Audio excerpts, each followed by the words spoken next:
Good afternoon, Milwaukee. This is the Mark Belling Late Afternoon Show on News Talk 1130 WISN. In yesterday's program, the mayor of Wauwatosa, Dennis McBride, came on the program, and obviously he and I do not see eye to eye on what's been going on in Wauwatosa and the best way to deal with it. But I will give him credit. He came on the program. In fact, he wanted to come on the program, and he wanted to answer my questions, and he wanted to respond. This is very, very rare among liberals. They are never forced to respond or answer for anything. Never. That's so they can just get away with saying such ridiculous things. They don't ever have to subject themselves to hostile questioning. Can you imagine if Joe Biden got the kind of grilling that Donald Trump gets when the media fires away at him? Or for that matter, if kids sitting there in a public school had the ability to challenge their teachers when they're spewing out the venom from the left that comes out of their mouths. They're never challenged at anything. So they end up saying and doing things, or better yet, have beliefs that are just indefensible. But you're able to have an indefensible idea when you don't have to defend them. Again, what the word means. It's like these words that we see out there. They keep referring to these riots as unrest.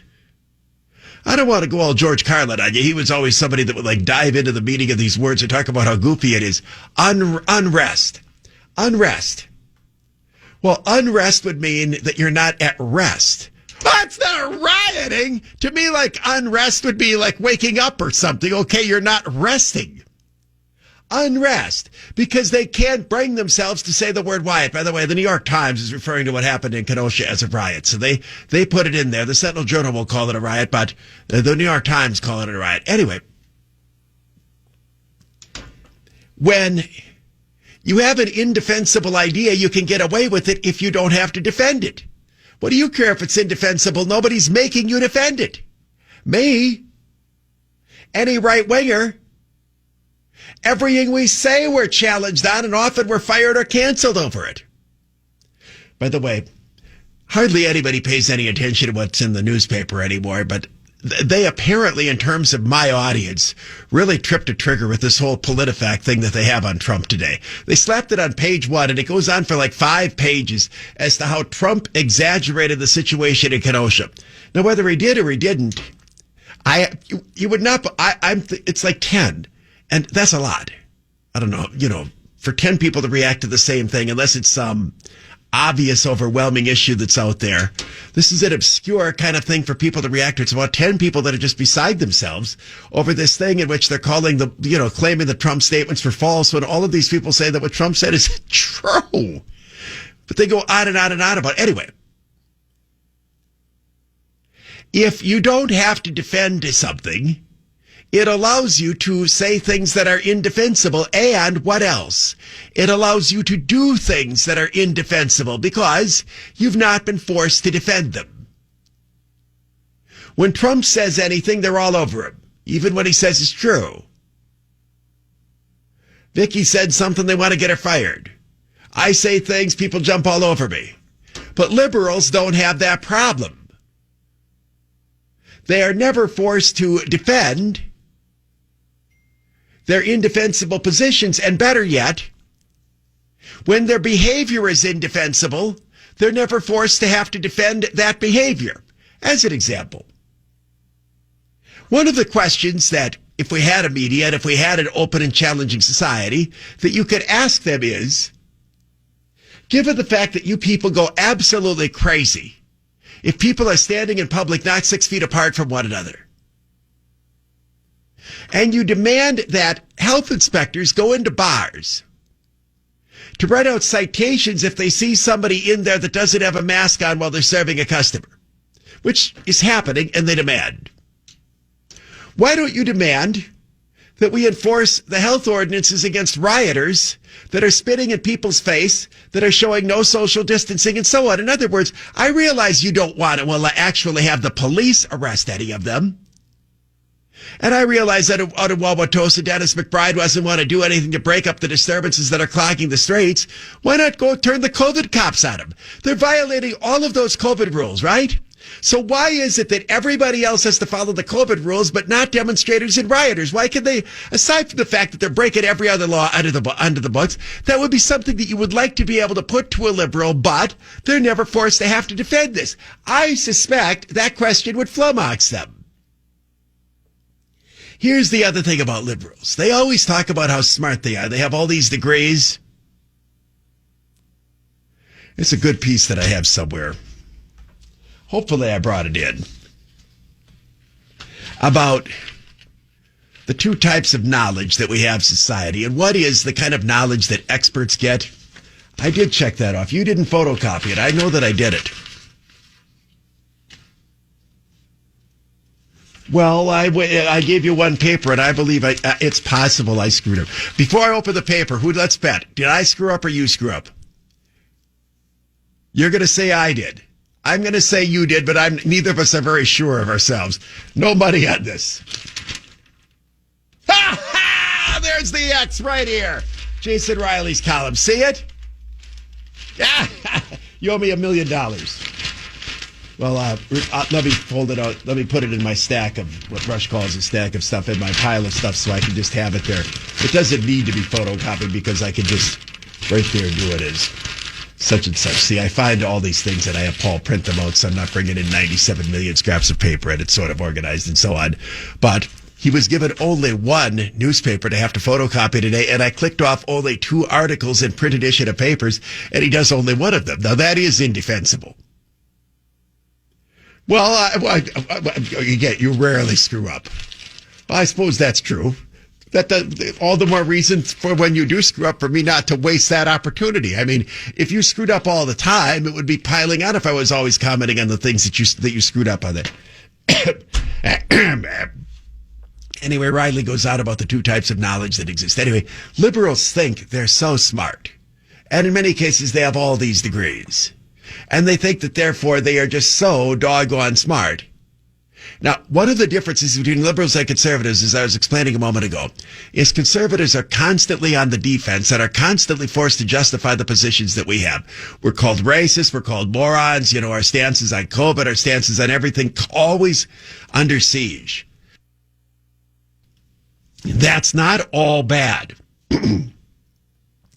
As I've explained many a time, the fact that I am constantly forced to defend myself makes me better at explaining my ideas. I mentioned that when I went into college, when I went to college, it was a completely different environment than we have now. It was open, challenging, aggressive debate. There was no idea too extreme for someone to bring up. And there was no challenge too mean-spirited for somebody to hurl back. In other words, you try to destroy the other person's argument by tearing it apart, and the person who was making the case would try to respond by defending and knocking down all the things that you're using to tear it up. Friends and I, that's what we did. And it's kind of like what young people who are trying to grow into adults and were developing thoughts and ideologies, it's what you tended to do. When you think of some of I think it's the Socrates method or whatever, where professors question and challenge students, and you have the give and take. This questioning and being forced to defend is what turns you into somebody who has the ability to think rather than simply parrot out inanities. Well, you can't challenge anybody on the left anymore. They claim that it's hate speech just to challenge them. And as a result, they throw these things out here, but they've never been forced to actually think them through and defend them. And they assume that because, well, I'm smart and I'm parroting the same thing that other liberals are saying, they assume what they believe in is correct. But when actually backed against the wall and being told, hey, defend this idea and challenge it, this is when they scream and claim hate speech and so on. And the reason that they have to do this is they don't know what else to do. They can't defend their ideas. They can't defend their ideas. This is why they get so mad when challenged. You all know this from your personal life. Suppose you're having a discussion with someone, maybe it's a spouse, maybe it's a girlfriend, maybe it's even a kid, just a coworker. And you're taking one stance and the other person taking the other stance, and they'll get to a point in which the other person just can't defend what it is that they're advocating. It could be something in the family or spending some money or whatever. And When they can't defend it, they get very, very mad and they just lash out and they'll swear at you or something or another because they can't come up with anything. This is what happens with the left because they're never challenged on anything. In the past, you had the give and take, you had the back and forth. And even if the idea that the lefty had was wrong, there was an expectation that they still had to try to sell the idea. This is one of the many reasons that liberal talk radio always bombs. And as you may know, remember when that lefty talk radio station signed on a few years ago? They were going to bring us to the ground and all the things barely on the air. They just got rid of a couple more local hosts. I think it's mostly national can stuff and then one set of guys. Matt Flynn got fired over there. You didn't even know he was there, did you? You didn't know he was there? You knew he was over there? I didn't know that. I didn't know he was over there till he wasn't over there. I found out that he was over there when I found out that they fired him. You knew he was there? How would you have known that? Nobody knows anything that goes on over there because nobody even knows that station exists. I mean, their listenership is as close to non-existent as a listenership could be. I mean, they are the definition of the tree. What they are is the tree falling in the woods. And instead of nobody there to hear it fall, there's like one guy. That's what they are. Well, and the reason that it bombs is because liberals can't defend ideas, and talk radio requires the defense of your idea. Rioting doesn't require the defense of an idea. Maybe you yell one thing and you throw a rock. It's not like you have to explain the one thing you yell. You've just said the one thing, and the rock is not something that anybody's asking you to explain. The one-liner attacks on Trump. These are things that nobody's forced to actually defend or explain. Oh, Trump's a moron. Trump's a racist. We'll defend that. What has Trump done that's racist? See, they can't do that. So when all you have is a bunch of one-liners and bumper stickers, it doesn't translate into having to fill, as I do, 3 or 3.5 hours of programming minus the 2.5 hours of commercials that we air on here. I have to, in order to carry a program, when I put something out there, explain all of my reasons and, as you know, go on and on and on and on and on to the point that only rarely anymore do we even take calls. It's all me putting out an idea and then defending the idea and making it case by case by case. Now, some talk show hosts still do a lot of calls. Others do not. There's any number of ways to do the program. The point that I make is that there isn't a liberal talk show host in America that I think could do what I do. And it's not that I'm simply more talented than them, even though I am. It's because there's no way they could ever fill 3.5 hours defending their ideas. They give you the one-liner, then they just repeat themselves over and over and over again without the ability to defend. And part of the reason for that is they've not been taught how to defend their ideas because we're not allowed to challenge them anymore. And there's nobody out there to challenge them. Nobody. Like the simple question I put about you people that are freaking out about the COVID. How come you're not terrified about the rioters throwing the COVID around out there?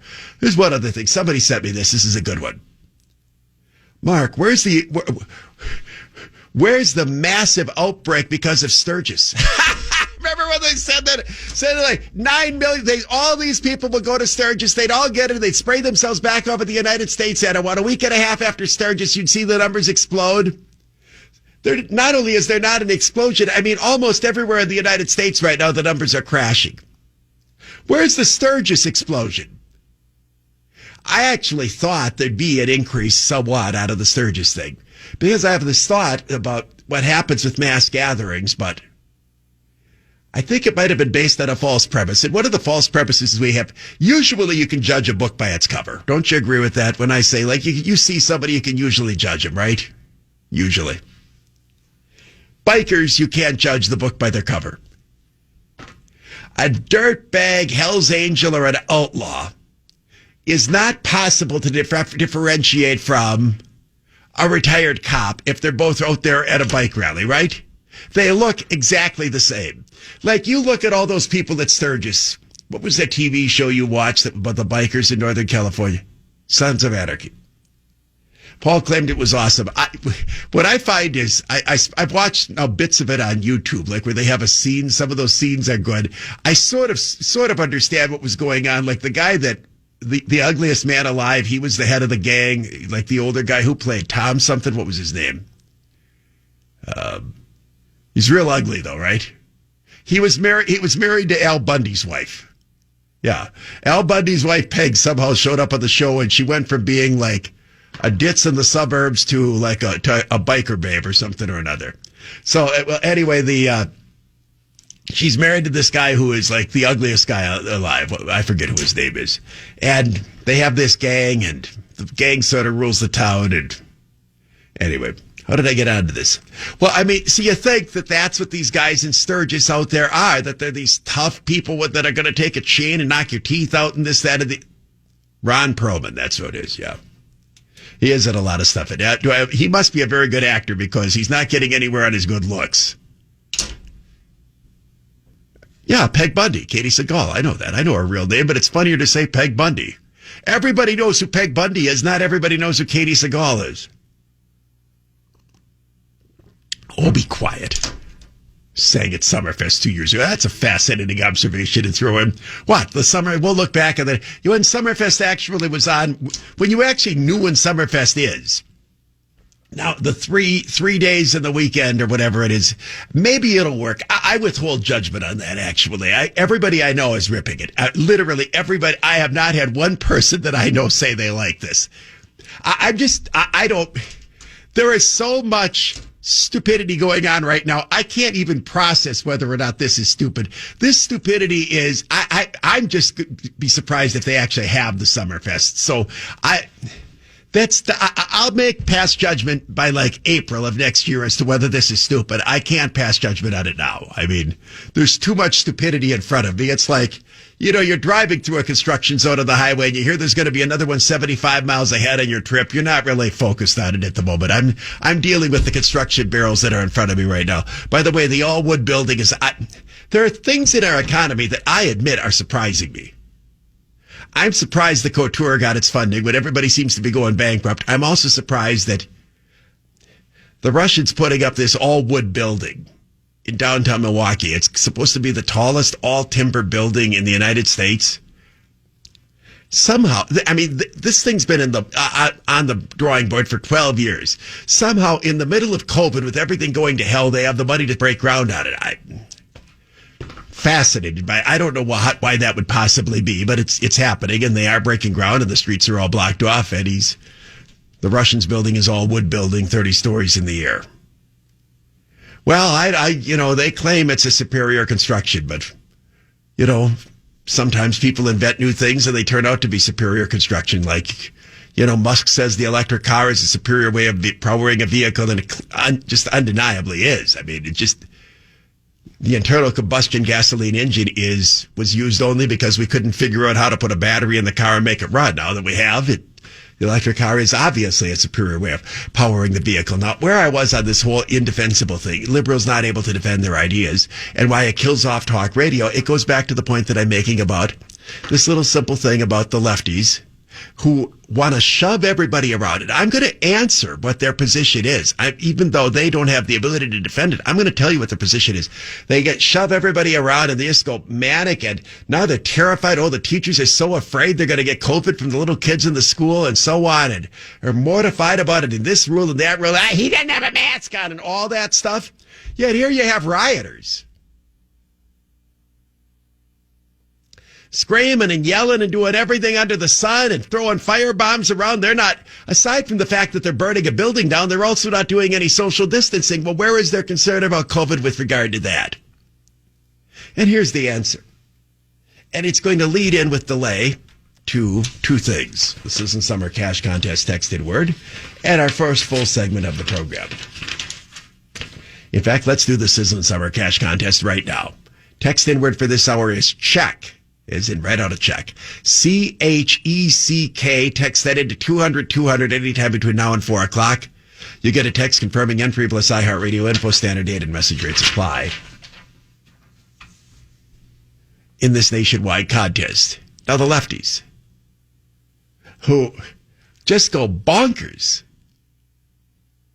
I mean, there are stories of kids that were turned away from school this week because their parents think that it's not in their best health interest to wear a mask. This is the kind of goon squads that the lefties have ended up developing. There are people that are ostracized in social settings because they don't get the mask on quickly enough. There are people who continue to act as though COVID, this whole thing with sports and so many of the high school football teams not being allowed to play, taking away the senior season from a lot of kids, a season that they'll never get back. Just mean-spirited jackasses who run schools because they like to be able to tell people they can't do things out of some sort of bizarre belief that you're likelier to get COVID playing football. By the way, the high schools can play volleyball, but not football. Do you understand how stupid that is? Do you understand how stupid that is? I played volleyball badly. The one thing I know is that volleyball is the one sport in which you have constant touching of the same shared substance. Everybody touches the ball over and over and over again, and they don't, after I whap the ball over here, the guy before he whaps it back doesn't sanitize that thing. I mean, you're sweating all over the place, gum coming up your hands, you're wiping your brow, you're getting the hand of the ball, and then you take that ball and you smack it right into somebody's face. That sport you can play, but they can't play football where they're padded up. I mean, the average football player looks like he's a gladiator. I mean, the only thing you see is his eyeballs, right? Eyeballs and hands. Well, not the hands now, they're all wearing the gloves. Now, I get you can land on top of somebody and some spit can come out of his mouth and they might get the COVID out of it, but chances are it's just going to land on a uniform, right? The guy you'd have to worry about, who's that lion that spit in the face of, was that Sue or was that somebody else? Was it Sue that spit in the face of the Packer? Stu stepped on the guy's hand. Didn't somebody spit in a Packer's face? Forget who that is. Bruno Alibi spit in an umpire's face. I remember that. You remember the spit? People who remember, well, I don't remember who did the Packer spitting thing. Anyway.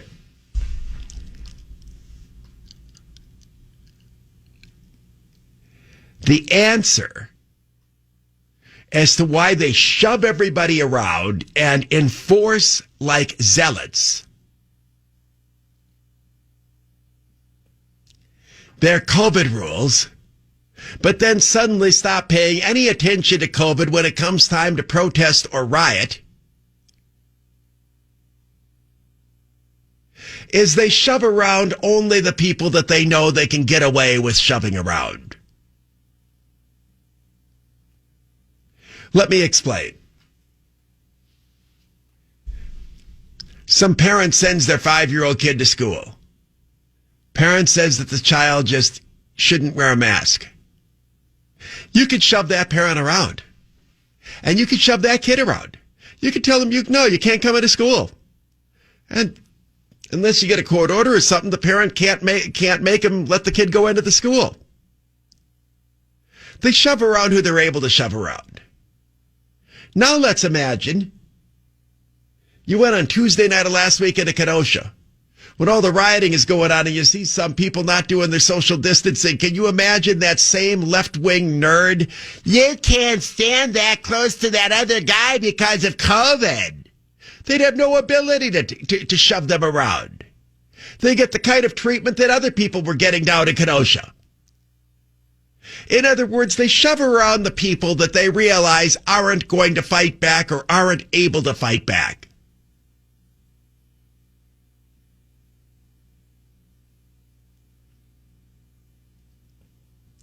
Who does that? Bullies. Bullies pick on people who can't fight back. Bullies pick on people who don't have the ability to defend themselves. And many of the health department officers and liberal politicians that have been on the COVID thing are bullies. Likewise, the people that are imposing the speech codes and are trying to silence people that they disagree with are bullies. They're trying to shove around the people that they have the ability to shove around. What's the other thing about most bullies? It's also the identical thing that's true of most liberals. It's something I've been telling you on this show for years. Better than 25 years I've been saying the same thing about liberals. It also happens to be true of bullies. Now, whether that's because most liberals are bullies or most bullies are liberals, I don't know.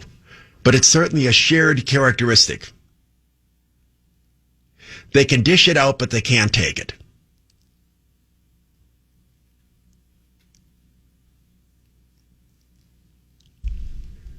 Liberals have never been able to handle any of their own medicine.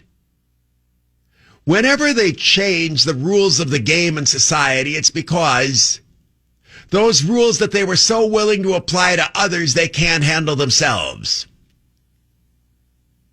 Now, sometimes they just ignore their own rules, like the complete disappearance of the Tara Reid story, the woman who was alleged that she was sexually assaulted by Joe Biden. If there was someone who stepped forward and made a credible claim in which was spoken about in real time at the time of sexual assault against a contemporary Republican, you would never hear the end of it. But Democratic liberals are willing to throw a victim of sexual assault aside because in this case, the person who did the sexual assaulting, a longtime pervert with some of the loosest hands attached to any man this side of the average child molester, happens to be their candidate for president. Anyway, liberals can dish it out, but they can't take it. They've never been able to take it. Now, this is going to lead me into my first full segment. It's a story that's been covered on some talk radio programs, and some of you may be aware of. I've got a little bit more of the backstory that I can share with you.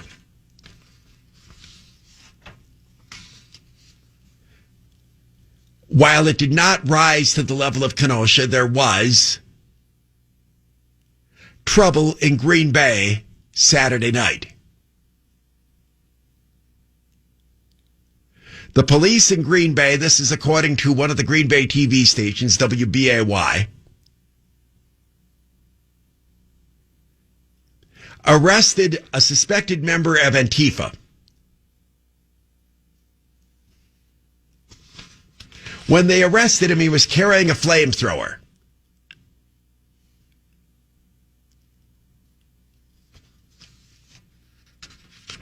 According to the TV station, when they arrested him, by the way, he's already out on bail he was out on bail on other charges prior to this. When they arrested him, he went to the ground, curled into a fetal position, and began to cry and bawl like a baby. Oh, this is our terrorist. We always wondered what bin Laden was doing back down in the hole when we got him. Was he bawling and begging for mercy? Don't know. But here's this big, tough member of Antifa up in Green Bay. He's got a flamethrower. He's ready to light up some building in Green Bay. He wants to turn Green Bay into Kenosha. And the cops arrest him, and he's wailing for mommy. Now, there's a backstory. Mommy, in fact, is a public school teacher in Oshkosh. More interestingly is the backstory about the guy. His name is Matt Banta. That name mean anything to you? No. Name Banta mean anything to you? No. There a time you drive up to the Fox Valley, you couldn't escape that name. Banta was everywhere. Banta was a very big company. If you know anything about the Fox Valley and much of the northern half of Wisconsin, big paper producing country, and the Fox Valley, especially in the day, every city had a paper mill and some had 3 or 4. Banta was a paper products company. They made glossy, a lot of different kinds of paper, glossy paper and stuff and so on. The company eventually sold to R.R. Donnelly, which is a big Chicago-based company that's involved in that industry as well. So the Banta empire created a lot of millionaires.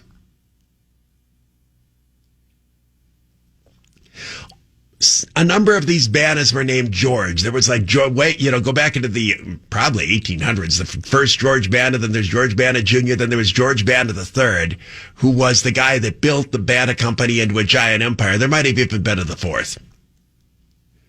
So there were all these George Bantas, and they built the Banta Corporation. And Banner was a publicly traded company on the stock exchange forever until they sold out to R.R. Donnelley in 2013. The sale was $1.3 billion. Matt Banner, the Antifa member, curled up in the fetal position, wailing for mommy, bawling like a baby, is the great-grandson of George Banta III.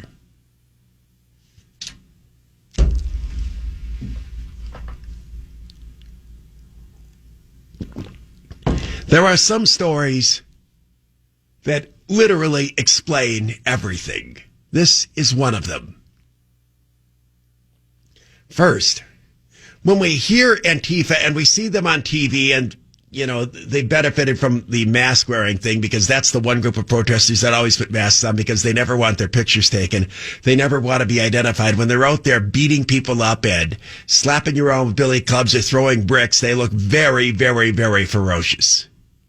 And if you've seen the Antifa riots in Portland, they look very scary and they're dressed very scary and they're dressed like they are literally ready for urban warfare, which of course they are.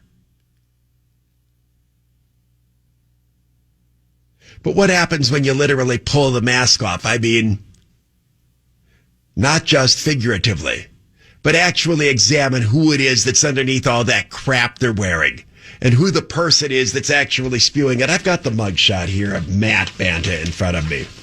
Look at this wimp. Look at this wimp. Have you seen his picture? Paul, I'm just telling you. I know some of you are thinking that I'm exaggerating. I'm being dead honest about this. I think I can take him. Can you see it from in there or not? No, you can't see it. You can't see this if I hold it up. Can you see this? You seeing what you see here? Do you have any doubt that I could take him? Look, total dork. Do you think I could take him? He's got 40 years on me, but I think I could take him. Even by the standard of wimp, he seems to be an unusually wimpy version of wimp, if you know what I mean. Scrawny little white dude with, of course, in his mugshot, I guess he's not balding anymore, that goofy same smirk that they have on their faces. Kind of sort of stringy hair and, yeah, like probably trying to grow a beard. I mean, there's this little bit of fuzz on there that's probably been out there that he hasn't shaved in like 9 years. Just that's gotten to that point. As I said, some stories explain everything. First of all, Antifa, which jumps in every single time we have a police shooting and jumps in whenever there are people who say that we need to have racial justice in America. Antifa is, in fact, almost entirely white. Again, I didn't say entirely. I said almost entirely white. If you took a look at what happened in Kenosha over the weekend, where people poured into Kenosha from all over the place, the majority that seemed to be pouring in from all over the place were white. Many of them clearly members of Antifa. Now, Antifa is not an organization in which, you know, you sign up and get a membership card like AARP. They're people who are loosely organized and adhere to the same ideas, and they get their marching orders and they communicate through very, very undetectable ways. There are a lot of Republicans who want the FBI and the Department of Justice to get moving on this and to start. Rand Paul is calling for subpoenaing all of their hotel, phone, plane records, and so on to trace the traveling to see where you can get back to the roots of it. I believe that the roots are going to be, you'll find that the money is coming from China, as I mentioned at the end of yesterday's program. They are the ones who have the most to benefit from insurrection in the United States, just as they are the ones that have the most to benefit from fomenting racism, which is why China gets its bought and paid for athletes like LeBron James and some of the others who are endorsed by Nike, which is essentially a Chinese company, given the fact that everything that Nike does is from China, to spout out their anti-American rhetoric. Anyway, getting back to where I was. Almost everybody in Antifa is white. And when people have been arrested from Antifa, almost never are they poor. Again, I didn't say never. Oh, no, Mark, just PolitiFact in general. Oh, no, here's a poor one. Almost never are they poor, and almost always they are white.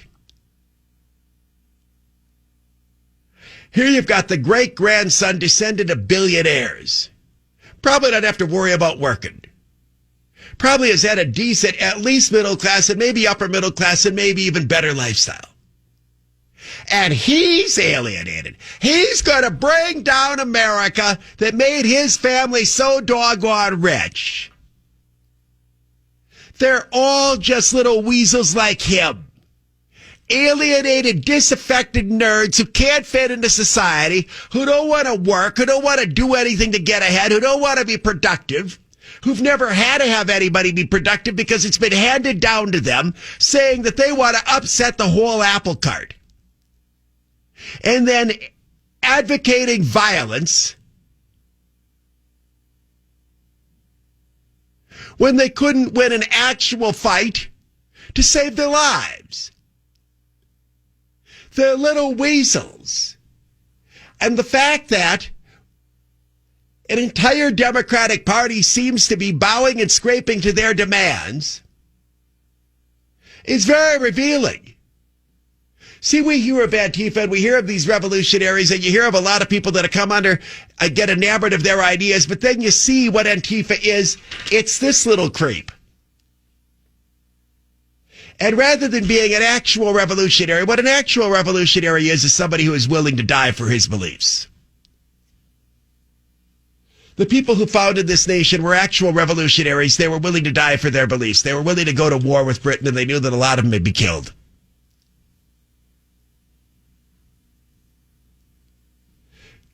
A lot of the original Christian leaders were revolutionaries. They're almost all martyred. They were willing to die for their beliefs. This guy, they're going to take him off to the jail, curls up in the fetal position and cries. He's 22.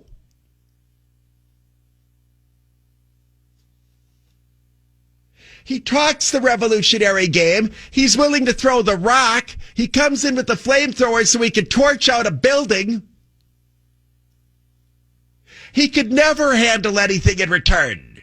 Now, I'm not advocating, and I'm glad President Trump made it clear that we should not be out there confronting and engaging in street civil wars. I don't believe that what Rittenhouse did was the right thing. But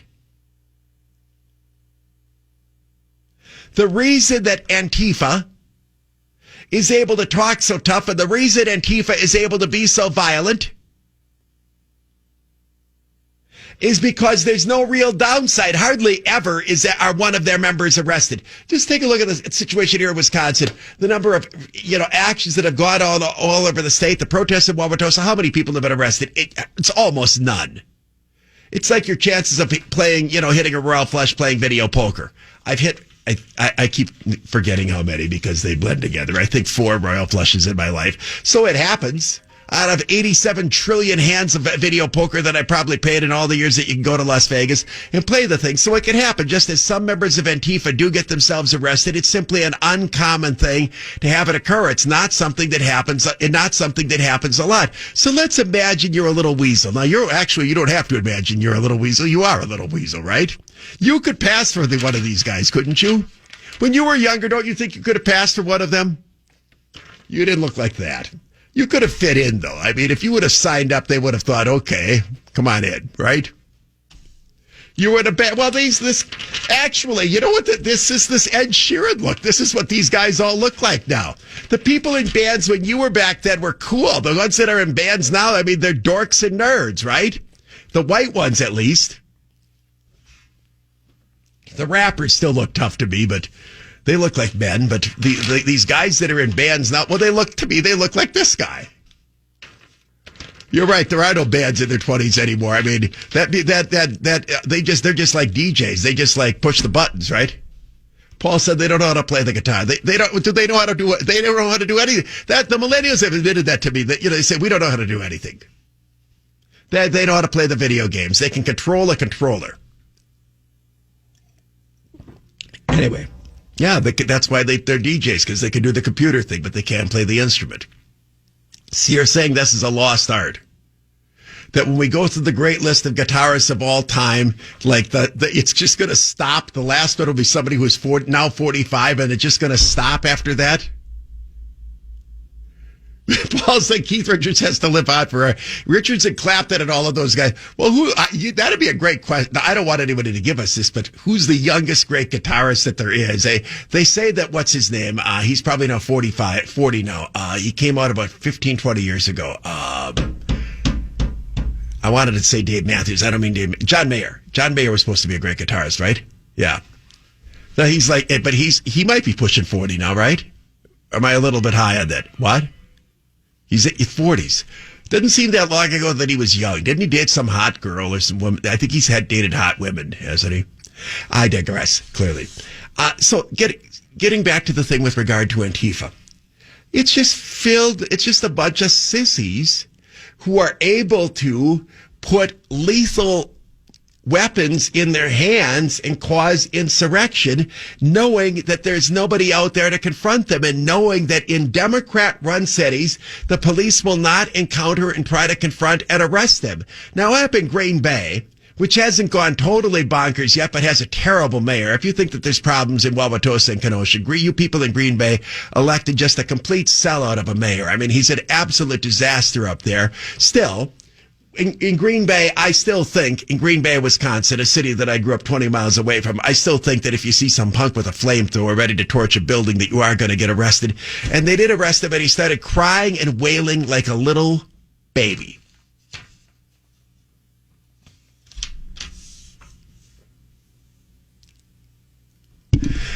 Beyond the fact that they're babies, who are they? Well, again, maybe it's an aberration. This is a guy who is from one of the richest families in the state of Wisconsin. The Banners are like the Kohlers. When the Banner Corporation was sold, as I said, they cleared $1.3 billion. Now, obviously, there's a lot of banners to have that money sprinkle along. But he comes from a family of wealth, and he and his family have a head start in life that most other people do not have, and he has advantages that most of the rest of us don't have. Let's pick up on that point, and this is not new. You go all the way back to the 60s. Some of the biggest revolutionaries are people of inherited wealth. Go back to lots of them, spoiled rich kids. In other words, think the fourth generation of the Kennedys and how rotten the vast majority of them turned out. It is not an uncommon phenomenon for some of the greatest revolutionaries to be people who come from this type of wealth. What it never is, however, is wealth that they earned themselves. It's wealth that tends to be handed down. It tends to trickle down and get worse from generation to generation. You know, some playboy will marry a woman and she'll turn out to be a liberal, and they end up producing some of the most snot-nosed, rotten brats, often strung out on drugs. This story's been told 1 million times. Suicide rate of like fourth-generation millionaire. It's just unbelievable because they've never had to do a doggone thing in their life. Well, let's pick up on that, because it helps explain why, in a country that gives us so many freedoms and so many opportunities and has created so much prosperity and is such a wonderful and beautiful land, why so many people hate it so much. I'm going to tease it and then go into the break.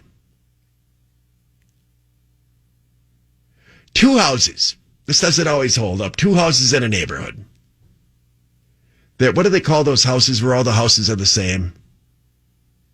You know, some subdivisions are built like that where every house is the exact same on the exterior. Tract homes, is that the right term? Are you sure? Back in like the 50s and 60s, we built a lot of these tract homes. You'll see there's a few neighborhoods in Milwaukee. I think that's what they are. Well, I just imagine, you know, sometimes there's these new subdivisions that are created right now where they're kind of halfway condos with all the houses look the same. Let's imagine you go down the street and there are 2 identical houses next to one another. And one's a complete bleep hole. It looks terrible. Grass isn't cut, a couple of busted windows, there's junk Paul said they are tract homes. I thought I was right. All right. 2 houses next to one another. And they were once all busted up. A couple of windows broke, crap all over the place, weeds growing. You go inside the house, complete dump. The one next to it is impeccably maintained. Somebody tells you one of these people is a renter and which one of them is a homeowner. Which is the renter? We know what the answer is. And it's kind of logical. If you don't own something, what do you care if it falls apart, right? That's why I don't let anybody else drive my car. What do they care if it's all they bust it all up? You know what I'm saying? No, I mean people borrowing the car. Yeah, a lease car, you got to pay for it in the end. Those things with regard to the renters, they just leave. Anyway, I want you to think about that as you go into the break because it explains the number of spoiled, pampered, rich kids with inherited money that have been attracted to this revolutionary movement, which has hijacked the Democratic Party. You can't find a Democrat willing to criticize Black Lives Matter or Antifa. They cannot bring themselves to do it. And now that there's a couple of Antifa-related members of Congress, particularly Ilhan Omar, who is probably the farthest out there. I think she's farther out than AOC, although they race to see who can get out to the farthest to the left edge. You've got two or three of them that have called for unrest and disturbance and destruction in the streets. So now that you have actual Antifa-style members of Congress in the Democratic Party, it makes it impossible for the Democrats to condemn this organization that I'm trying to lift the veil on or pull the mask up. I don't need any more euphemisms, so hold that thought about the ramshackle, busted up house next to the beautifully maintained one, knowing that one of them is rented. News Talk 1130 WISN. Mark Gulling, late afternoon show. Sayings are great. Never bite the hand that feeds you. The reason that they're great is they make such sense. They're like the kinds of proverbs that you find in the Bible. In fact, that's where some of them come from. But I don't understand what that one means. Never look a gift horse in the mouth. I don't understand what that means.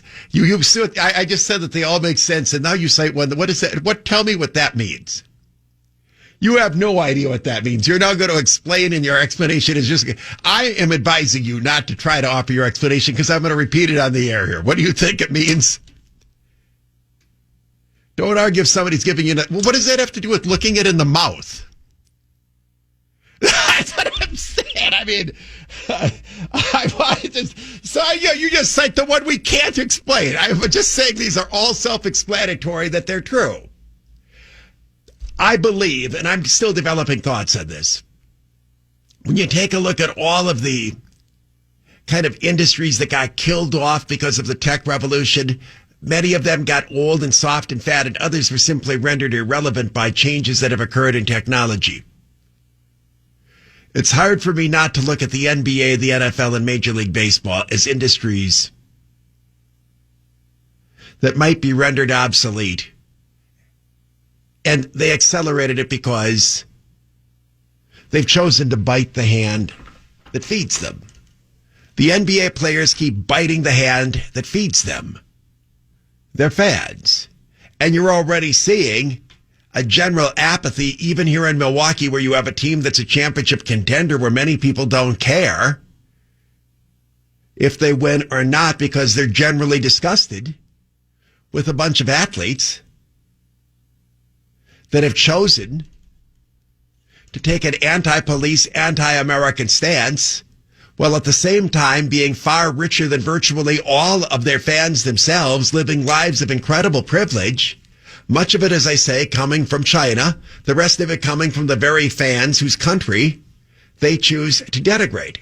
What does this have to do with Antifa? What does this have to do with the point that I was making about owned versus rented property? Well, another saying that I like is skin in the game.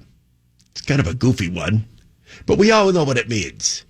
If you have something at stake, it means more to you than if you don't.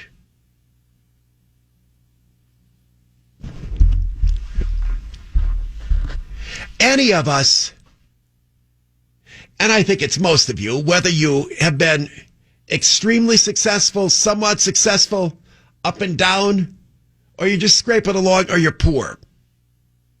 For most of us, whatever you have, be it your family or your possessions or your faith, whatever it is you have, you've kind of had to earn it. Now, it's my circumstance. Unlike Paul, who inherited a ton of money, which has allowed him to, how much money have you inherited? No, they refused to die. Is that what you're saying? Oh, mine are all dead. There just wasn't any money. There wasn't any money in it. I'm not like the crybaby Banta curled up in the fetal position. The member of Antifa who inherited all that paper money.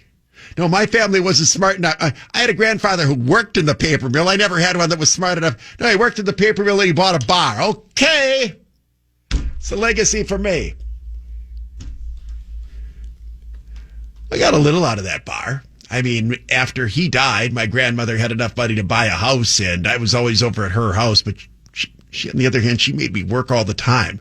That's the grandmother that made me cut the grass with that electric lawnmower with the cord.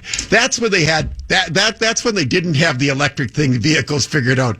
Like if Musk came up with a car that had a cord attached, that wouldn't work. When you got it out, but anyway, the skin in the game. For those of us who've earned anything that we appreciate, car, house, opportunity to send your kids to school, good job, maybe you've started a business, you like your community, you like your neighborhood,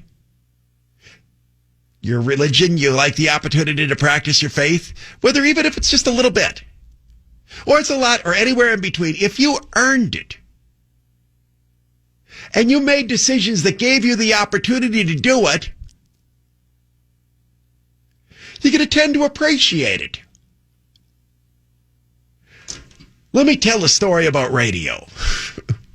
I've told this one a few times, and I've told it because it made an impression on me when it was said to me. I mentioned I worked for this guy in Springfield, Illinois. I won't name him, so just call him Tom Kushak. Tom's got to be up there in years. I mean, he's one of those guys like when when you're in your 20s and you go to work for somebody, it's like all your bosses seem really old, right? He's probably like 10 years old. One of the things that, even though we did contests on the station, I worked there in the 80s, and that was the time that radio was its heyday in that era. That was before any internet or anything. Extremely competitive. And ratings were everything. Your ratings were the only thing that you based your advertising rates on. So the more listeners you had, the more higher you could charge for your advertising. And radio stations would do contests during ratings periods.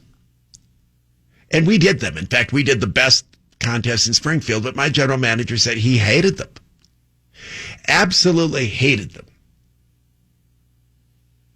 Said people will complain more about things they are given for free than things that they buy with their own money. The fact that he said that to me 40 years ago, and I still remember it, just tells you that it's true. This is how I helped develop one of my great revelations in life. Rationalization is the second strongest human drive. If you buy something and it turns out to be a complete piece of crap, you don't really want to admit that because you're kind of saying, I was stupid enough to buy this piece of crap. But if you're given something or you win something, you whine and complain about it. It's nonstop. And it's his experience that contests were nothing but hassles, that people would complain about the prize, or we have this here, people complain they have to come to the station to get the prize, or they don't like this, or they don't like that, or there's an expiration date, or this complain and complain and complain and complain and complain. And why? Because they didn't do anything to earn it. It was just given to them.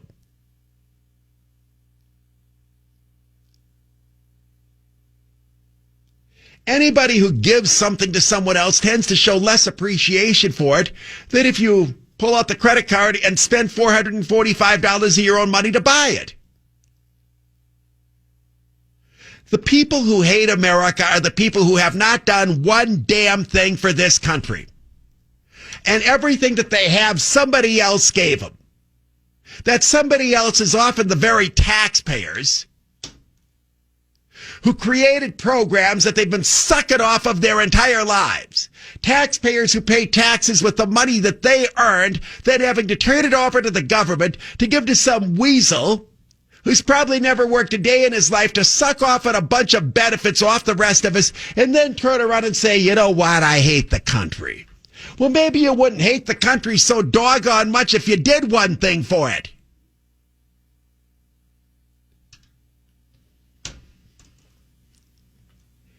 I've been around a fair number of rich people. You think you've been around more rich people than I have or not? Probably very close.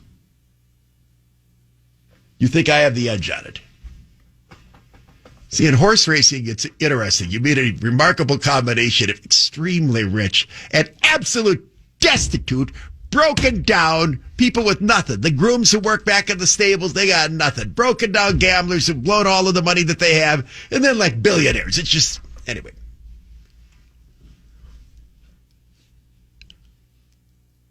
It tends to go in one of two directions. Their families. Rich people, the kids, and then the grandchildren and so on. In some cases, they're some of the nicest, polite people you'll ever find. I think of some of the great, rich, wealthy families that we have in the United States where 4, 5, 6 generations down, these are very, very wonderful people. They've taken the money that was passed along to them and they turned it and tried to build it into something else. Often they donate money. They're pillars of the community involved in important organizations, etc. And in other cases, every generation that goes down seems to devolve into something worse. It's like if you puked out and the puke pukes something else out. In other words, it just keeps getting worse and worse and worse and worse and worse. It just devolves. The Getty family was one that had people that went in both directions. There are many others that are like that. What tends to happen is if one of the generations down tends not to do much when they've earned something, they pass that attitude down to their children and so on, and it just gets worse and worse and worse. Many families, people of wealth, they inherit money and they say, you know what, this is a great opportunity. I'm going to go start a business. I'm going to do this, that, or the other thing. I'm going to turn my chunk of this into something. Or if the family business still exists, I'll go to work at it and I'm going to try to grow it. You think of some of the great, Kohler's a great example of that. Herb Kohler, he didn't, the latest Herb Kohler, I think he's junior, isn't he? The golf course guy, Herb is still there. He's not the first Kohler. That company was started before him, but he came in and he wanted to build it into something greater than was there prior to him. Other cases, they don't want to do anything. Maybe they turn to drugs, maybe they turn to this, maybe they turn to the other thing. Well, if you're somebody who doesn't want to do anything and you haven't done anything, and then you raise kids that turn out not to want to do anything and not do anything, what do they become? They become unhappy. They're miserable. They may have money, they may have resources, but they're miserable. And when they're miserable, they blame it on something. And what they want to blame it on now is this country. You look at this little creep from Green Bay with his flamethrower, this descendant of the Bantas, this little wimp crying on the ground. He's probably a miserable, unhappy person, so he turns to Antifa and he's going to do his revolutionary and this, that, and the other thing. Because he probably can't get anywhere in life because he doesn't know how to get anywhere in life because he's never tried to do a doggone thing. Most of the rest of us have skin in the game in this country.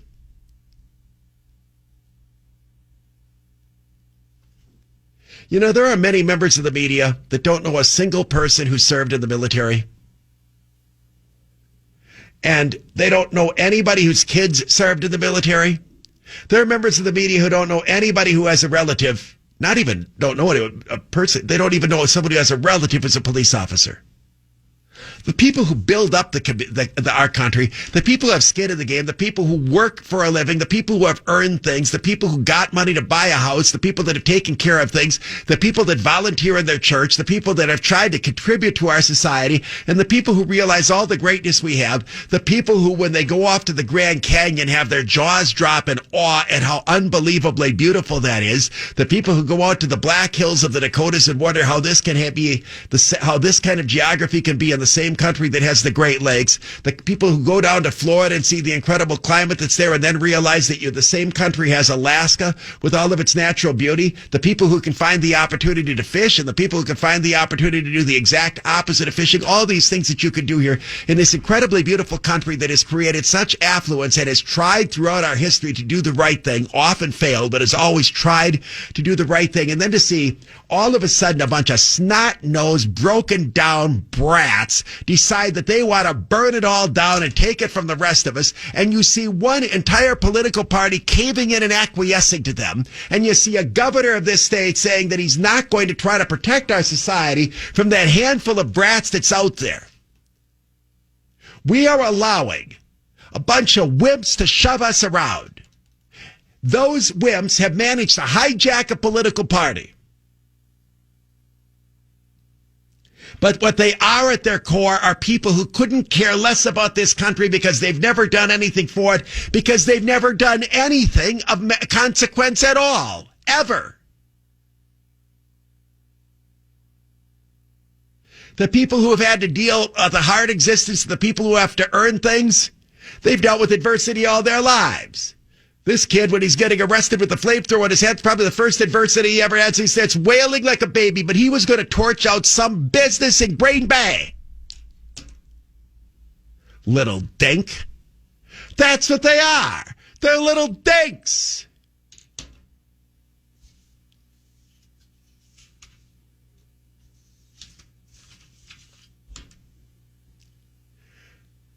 Point may or may not relate, but I'll use it going to the break. And coming right out of the break, I'm going to give you the Citizen Summer Cash Contest texted word.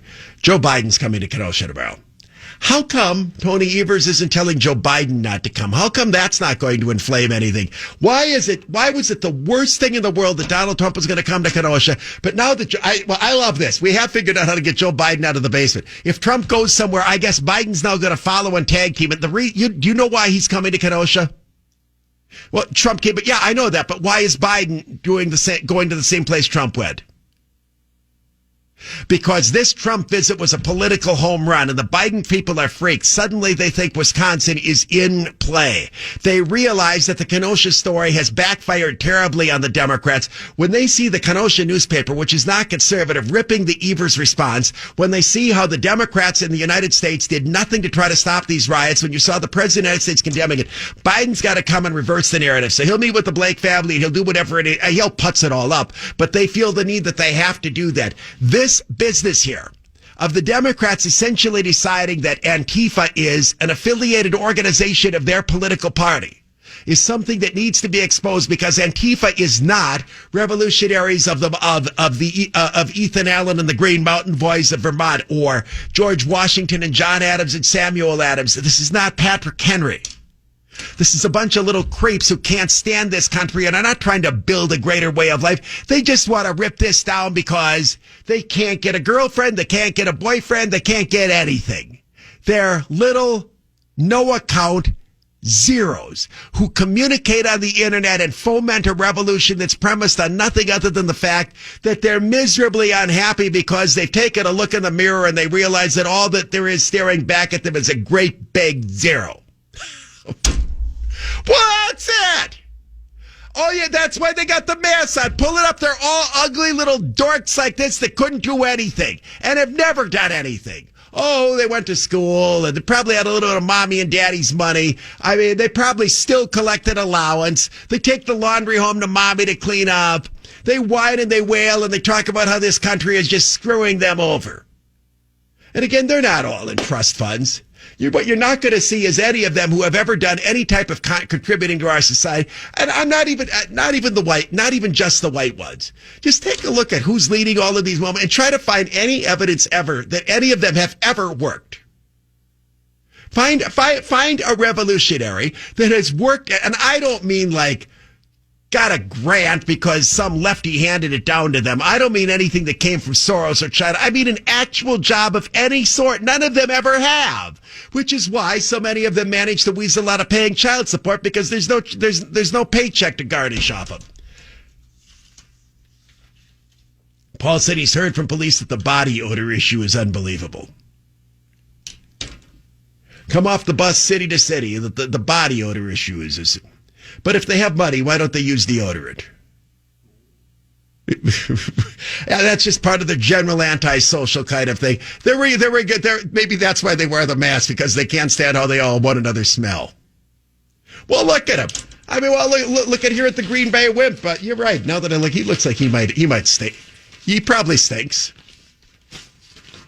Just take a hose to him in the jail. I mean, I know that used to be the greatest means of crowd control, and I'm not advocating that they use it. And it had bad images from the civil rights movement when Bull Connor and all those people took peaceful protesters who weren't. I mean, people marching down a highway for civil rights is not what these creeps are, torching up Kenosha and so on, and carrying on at Wauwatosa at 11:15 in the morning. For heaven's sakes, Martin Luther King did not do that sort of thing. He didn't go in and try to make people miserable. He preached a message that was premised on his Christian belief in God, of human justice, not just out there trying to be total dinks to everybody else in the world. You better listen to the radio. Well, yeah, you better. You gotta be discriminating about what it is that you listen to. Radio, we're another business that's just kind of going to the tank, aren't we? You know, and part of it is, I mean, just part of it is, again, we're also one of those industries that is under siege from changes in technology.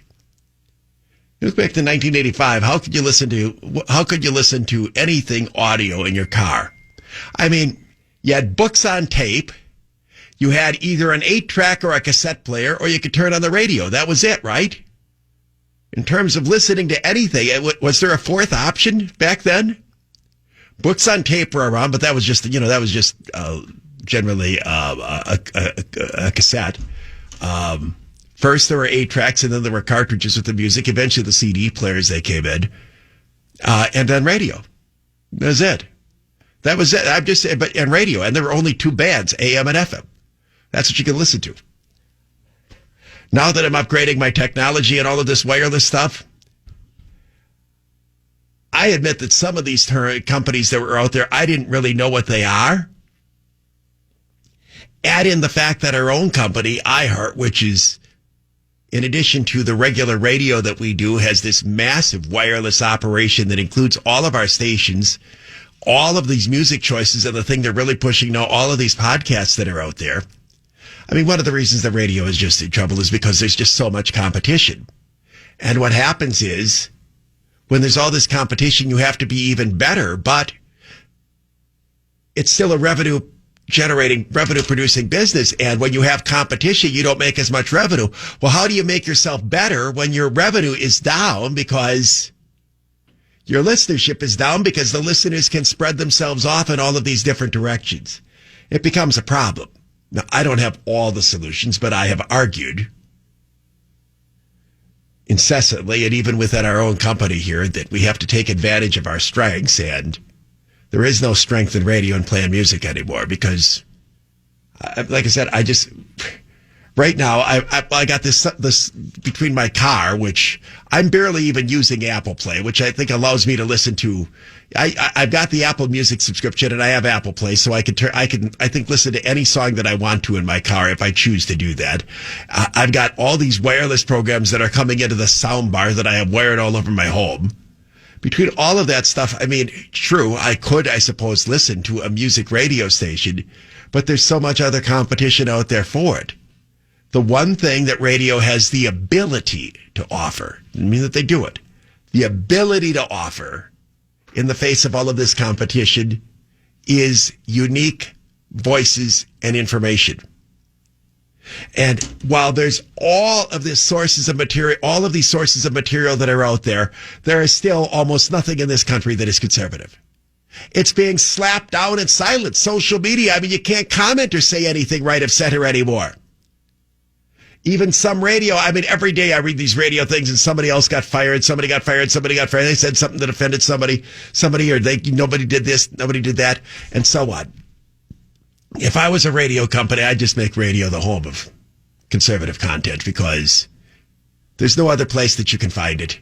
I'd put it on AM, I'd put it on FM. I understand why they're doing all of the sports stuff, because they're trying to create unique programming, because the whole music thing is difficult. The other thing that I would do, if I was in charge of radio, and I think that this is almost impossible because nobody's learned how to do it in the last 25 years, is I'd try to get good DJs again. I would. Because if everybody's playing music, the only thing that differentiates you is somebody saying something interesting between the time that the music is on there.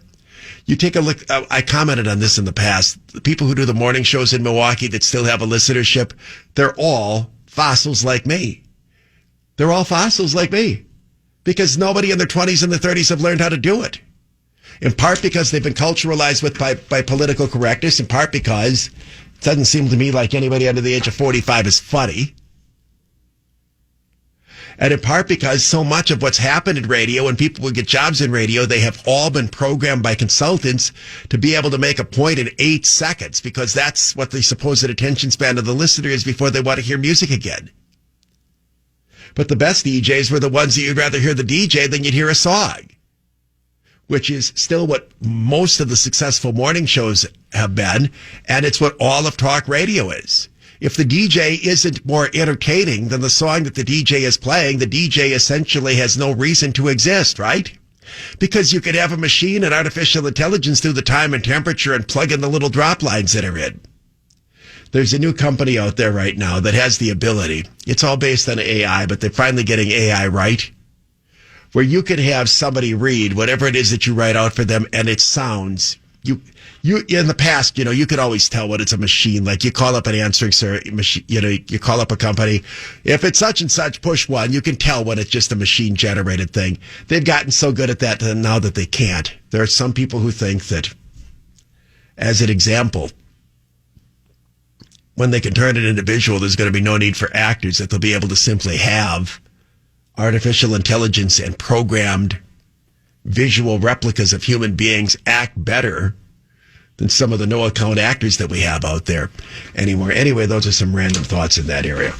Well, we're going to move on and move away from the situation. I'm going to turn my attention to politics, including this fascinating situation. What has happened here over the last 2 weeks is that Kenosha, Wisconsin has become a petri dish for America.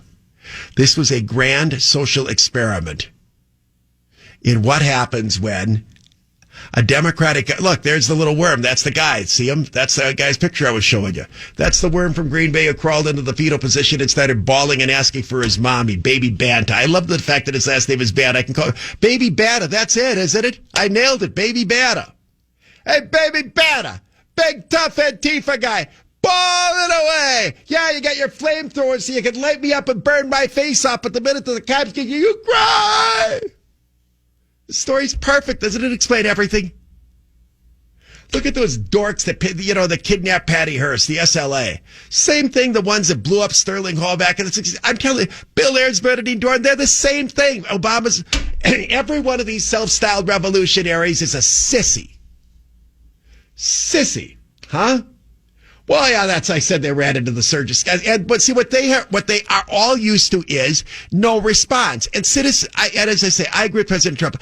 I don't believe you should pull out an AR-15 and shoot him. And even if provoked, I don't think you want to have that confrontation, because, for one thing, the way the system is rigged in our country is the benefit of the doubt is not going to be given to you. You may end up paying a severe price for it. On the other hand, if they violate your rights and they step onto your property and they're trying to light up your house, there's no reason that you have to stand back and be a wimp who takes the whole thing. Anyway, Kenosha has become a petri dish and a social experiment and a microcosm of how this business of, okay, there's trouble, there's a police shooting, and maybe it's not justified, maybe it is, we don't know. And the Democrats' response of, okay, we'll send in like 5 National Guardsmen and essentially allow the city to burn down. How this country processes and reacts to it, how individual Americans respond to it, and what the political ramifications of it are. The fact that 2 weeks ago, less than that, I'd say, 11 days ago? I think was it 11 or 12 days ago that the shooting occurred? That none of this had happened in Kenosha, Wisconsin, and now both candidates for president, President Trump and tomorrow Joe Biden, are going to be there, and everybody in America knows about Kenosha. I think we can learn from the way this thing is playing out in this country and learn something about the attitudes that exist in this country. And as I have been telling you from the beginning, just because you don't hear or see anyone saying the things you believe in doesn't mean that it's not out there. People have been gagged. People have been silenced. You can't say certain things. But if you are appalled by this behavior, if you are appalled by these goons, if you are appalled that Wauwatosa will not restore peace and order to their community, you are not alone. The majority of people agree with you on this. So let's pick it up at that point when we come back. What? Paul said we had the 3 o'clock. Well, I wanted the winner to be yesterday. Well, I can't even read this. Julene, I mean, that's a name? Is that what well, what's her last name? Well, why didn't you put her last name on there? What's her last name? Julene Riemann of Aquatico. Good for her. She won the $1,000 at 3 o'clock. All right. What time is it now? 11:45? Standing up for Milwaukee, this is the Mark Belling Late Afternoon Show on News Talk 1130 WISN. I made a point of yesterday's program, and I didn't have anybody react to it, which doesn't mean that nobody paid any attention to it, but I wonder if it sank in, and that is, there are people wondering where all the polls are. Well, there's more talk about it today. At this time, 4 years ago, there were 7 different polls that had been released within 5 or 6 days of the end of the last of the 2 presidential nominating conventions. There have been none from any of the major news organizations or polling outfits since the end of the RNC. And a lot of people are wondering why that is. Is there literally, now you hear about suppression of the vote, do we have suppression of the polls? Now either they've chosen not to do any polling for the last few days, and therefore there's no poll to release, or they've been doing polling, and they decided not to release the results. There's no third option. Either they're not doing any polling right now, none of them, odd that none of them would all of a sudden, when they've been constantly doing polling, all these different polling, none of them are doing polling, or they are doing polling, they've seen the results and they decided not to report them. It's one or the other. As they say, I can't imagine what the third possibility is. You can make the case that political polls that are released right after a convention are extremely misleading. And in fact, they are. But that's not stopped anybody in the past from doing them. Why? One of the things that has happened really forever, didn't happen in 1968 and 72 for the Democrats because they butchered their conventions, but pretty much ever since. After a party has its convention, the candidate pops up in the polls. It's happened consistently for both political parties since the mid-1970s. And the reason for it is obvious. The conventions are now nothing but dog and pony shows aimed at giving the parties a chance to put their message out in front of the American public. You have all these speeches finalized by the speech by the presidential candidate. They try to put their best foot forward out there. And even though fewer and fewer stations and networks are carrying this, it still gets out there. So after you put your stuff out, your best show out, you're going to surge in the polls. One of the biggest surges occurred after the 1992 Democratic Convention, which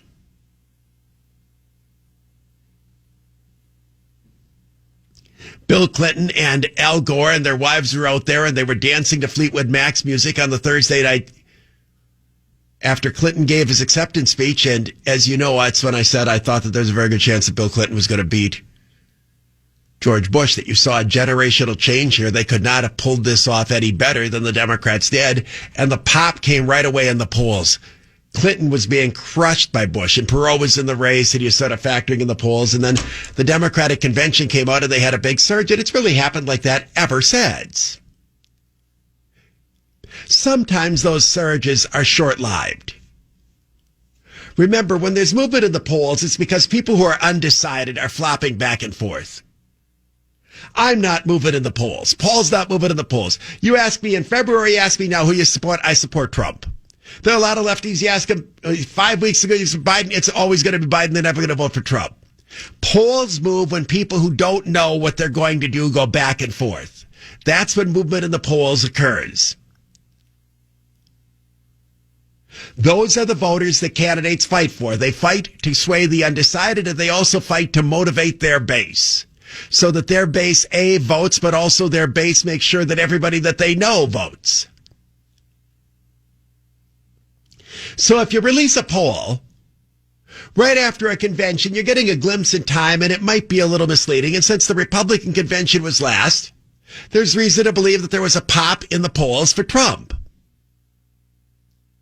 Knowing that there would be a pop in the polls for Trump, are all of these media outlets choosing not to poll right now until the Trump pop unpops?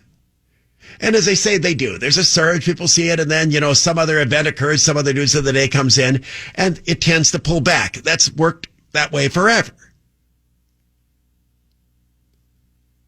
But if that's the case, it means they made a conscious decision to not report something that's newsworthy and not attempt to find something out that's newsworthy. Who's winning right now, right after the convention, for fear that it would be good news for Donald Trump.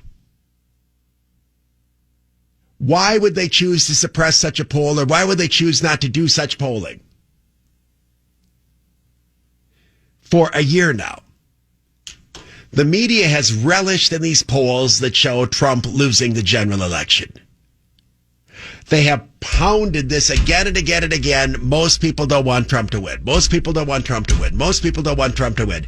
As you know, I have predicted consistently that Trump is going to be reelected. I have concerns about cheating with the mail-in voting, but I have predicted it consistently. Admittedly, things changed after COVID came in because we went from the strongest economy in American history to what we have now. But I still think Trump is going to win. And I have also consistently argued that Trump is underpolling by 5 to 7%. I think that there are a significant number of Americans, 5 to 7%, who simply will not say aloud and admit that they're going to vote for Donald Trump. It might even be higher. When you see the kind of crap that people are getting right now, and how are these polls conducted? You get called on the phone. You don't know who's on the other end. You don't know what company this is. There are some people that they just never going to admit. Secondly, there are a lot of Trump supporters who are not going to cooperate with pollsters. They don't trust them. It could skew the results. So I think Trump's being underpolled 5 to 7%, just as he was underpolled about 3 to 5% in 2016, which is why he won an election that everybody thought, and the polls all indicated that he was going to lose. Nonetheless, the polls have shown him losing. Almost all of them have been showing him losing for a year. And they've been pounding that. If that narrative changes and suddenly Trump is either close or, God forbid, ahead, that can create a momentum unto itself. There has been a desire by the Trump critics to make Trump such a monster that no intelligent human being could ever support him. This is the whole thing that goes on with the press briefings every day. Trump's a monster. Trump's a freak. If you're an intelligent, decent human being, you're not going to support Trump. But if suddenly there's a poll out there that shows literally half or maybe even more than half the country supports him, hard to make somebody feel stupid for doing something that more than half the country says that they're going to do too. In other words, they want to make Trump look like a loser, so he loses.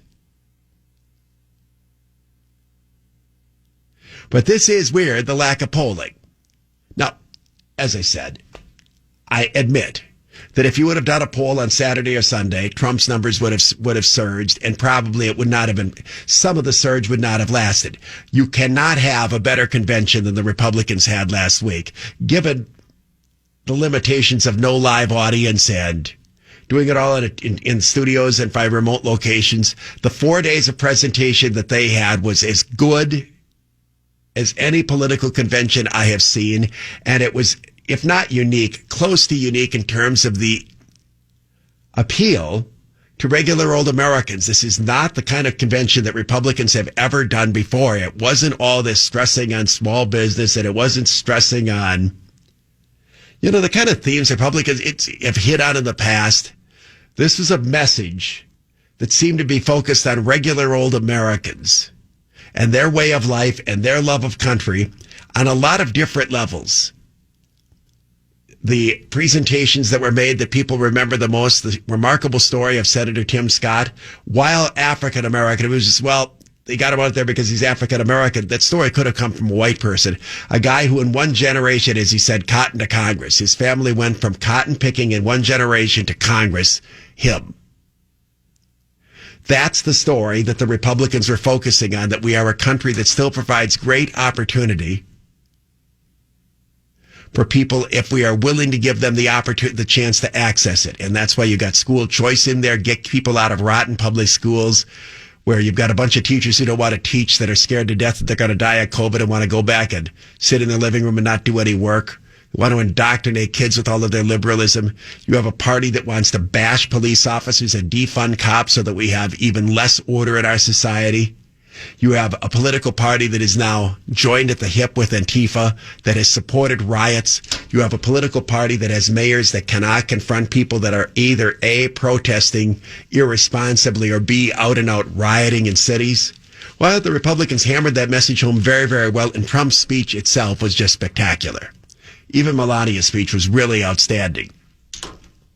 So people watch this. Of course, there was going to be a pop in the polls, and I'm sure this is no news to many of you. I'm guessing most of you watch most of the Republican convention. Most people who listen to a program like mine would probably be into it. And as I said, it was a very, very, very good convention. Whether Trump has surged in the polls or not, we don't know. I will tell you, though, who does know. Do you know who knows what's happening in the polls? The campaigns. Because the campaigns never stop polling. The Republicans are polling, and so are the Democrats. And you are seeing a radical change in the campaign of the Democrats. Since March, Joe Biden has been in the basement. And all of a sudden, they are panicked, dragging him out of the basement. He went to Pittsburgh earlier in the week. Now, 2 days after Trump is in Kenosha, he's going to be in Kenosha. When you see one side changing its strategy, that means they feel the need to change it. You don't change a strategy that's working. This has got to be an indication that the polls that Biden's people are taking are showing that there is movement toward Trump. And it's got to be an indication that their polling is showing that Trump's trip to Kenosha resonated deeply, not only with Americans, but especially here in Wisconsin, a vital state. We had a very clear differentiation between the Democrats and the Republicans on Kenosha.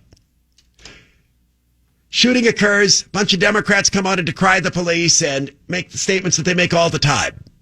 And the governor then refuses to give Kenosha the resources to protect itself. For 2 consecutive days, Tony Evers sent in a Spartan member of National Guardsmen, and the Kenosha authorities were overwhelmed. There was a failure to confront, and Kenosha was flattened. When things finally got bad enough, they did what President Trump wanted all along, and they got in federal troops and order was restored. So you had the Trump message of strength and confrontation, support police, and do not tolerate rioting.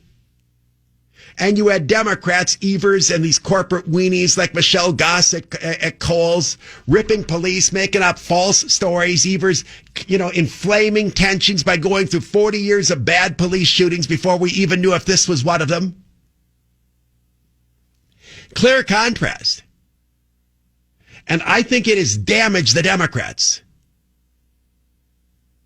I know how angry many people are every time they get one of these screeds out where people keep going on and on and on. At first about Jacob Blake and now the Matthew Rittenhouse shootings, implying that we know all the information that we need to know about all of these things, and we need to learn how to be better as a nation. I don't think many people think that we should have 17-year-olds walking around with AR-15s. But there are a lot of people who think that it was not unreasonable for Matthew Rittenhouse to try to defend himself when somebody tried to take his assault weapon from him, which was the beginning of this story. And as I say, when you get only associate President Trump with, is there anyone other than President Trump who has tried to give a fair shake to an accused like Matthew Rittenhouse out there? The answer is no. I have to think that all of this is playing to the advantage of Trump because it is the Democrats that are changing their strategy. It is right up Donald Trump's alley after you have a riot in Kenosha for him to go there, even after told not to. It's exactly what you would expect Trump to do. If there was insurrection in an American city and damage, do you expect Trump to hide under his desk and, go down to the basement like Biden, and if some wussy governor tells him not to come, or is it Donald Trump style to march right into the middle of it and back the police? Trump hasn't changed anything. Trump coming here this week is exactly what you expect from Trump. Biden coming out of the basement. He's left his own state twice in 6 months. They're the ones that are changing their strategy. That must mean they feel a need to change the strategy because something must be going on in their own polling. News Talk 1130 WISN, Mark Belling. Late afternoon show. That's the other thing that nobody in their 20s can do. They can't sing, can they?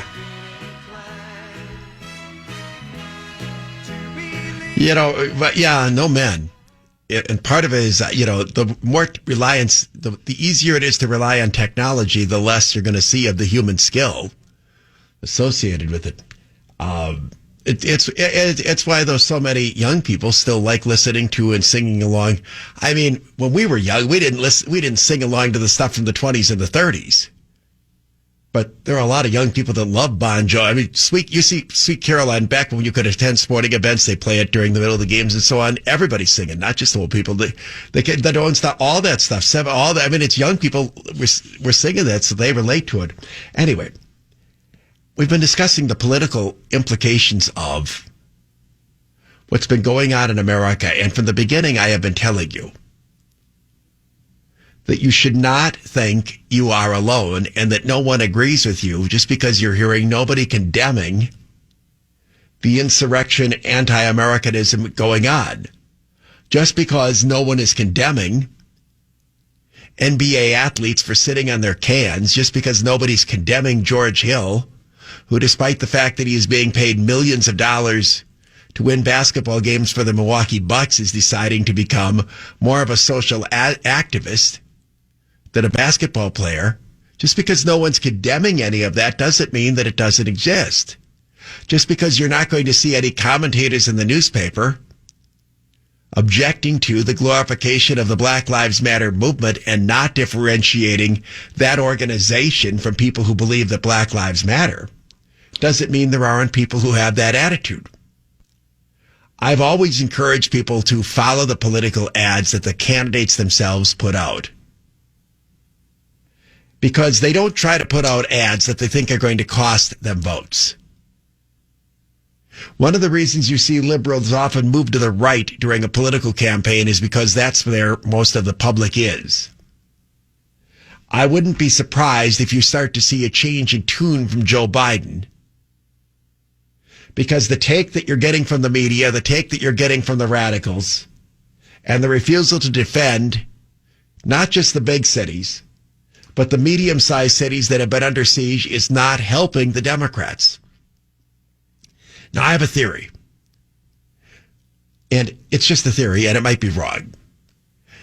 As I mentioned on yesterday's program and many others, it's clearly a goal of BLM and Antifa to get these protests out of the Democratic cities.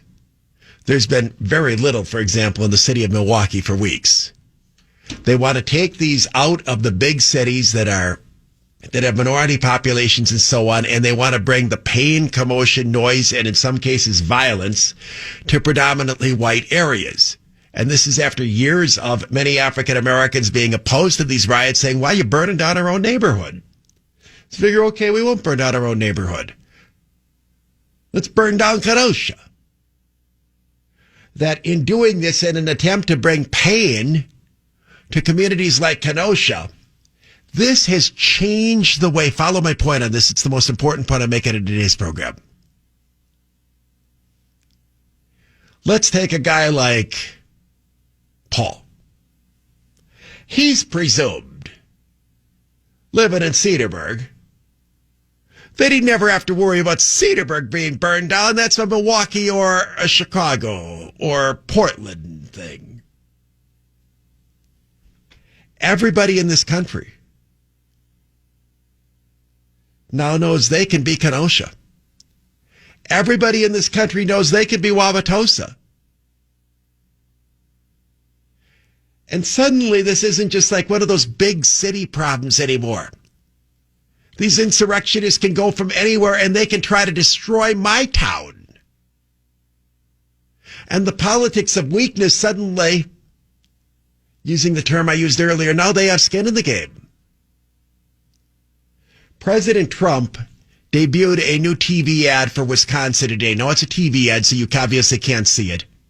But I've linked it up for you on belling.com, but we're going to play the audio track. Do you have that ready right now? The ad. Yeah. President Trump has unveiled a television ad in which he addresses face on the riots in Kenosha and positions himself as the person of strength who wants to stop this crap while the Democrats have been encouraging it. So while you don't get to see the ad, I can tell you it starts with, they show Joe Biden taking a knee and he's got a mask on besides. So you can hear the narration, but in order to see the video, go to belling.com and it's up there. But this will give you a feel for the ad. Lawless criminals terrorize Kenosha. Joe Biden takes a knee. Biden and the radical left's weak response has led to chaos and violence, and their calls for defunding police would make it worse. President Trump is making it stop, sending National Guard and federal law enforcement to protect Wisconsin's families. Communities, not criminals. Jobs, not mobs. Strong leadership when America needs it most. I'm Donald J. Trump, and I approve this message. In a weird way, the weak response in Wisconsin of Tony Evers, the weak response for that matter in Kenosha of the mayor Antaramian, likewise the weak response of a Democratic mayor like McBride in Wauwatosa. This helps create. Trump's ad is made by this. If these were all Republican governors and Republican mayors that were doing nothing and allowing this to go on, people would say, okay, Trump, what are you going to do about it? There's a clear differentiation, and we all know that the Democrats are choosing to take this ad and, well, if we do anything, we're going to inflame this. Plus, well, we all have this coming because the cops are all racist. We all know that that's the Democratic position. I believe that that is a losing issue for Democrats. I believed it since this stuff has all started.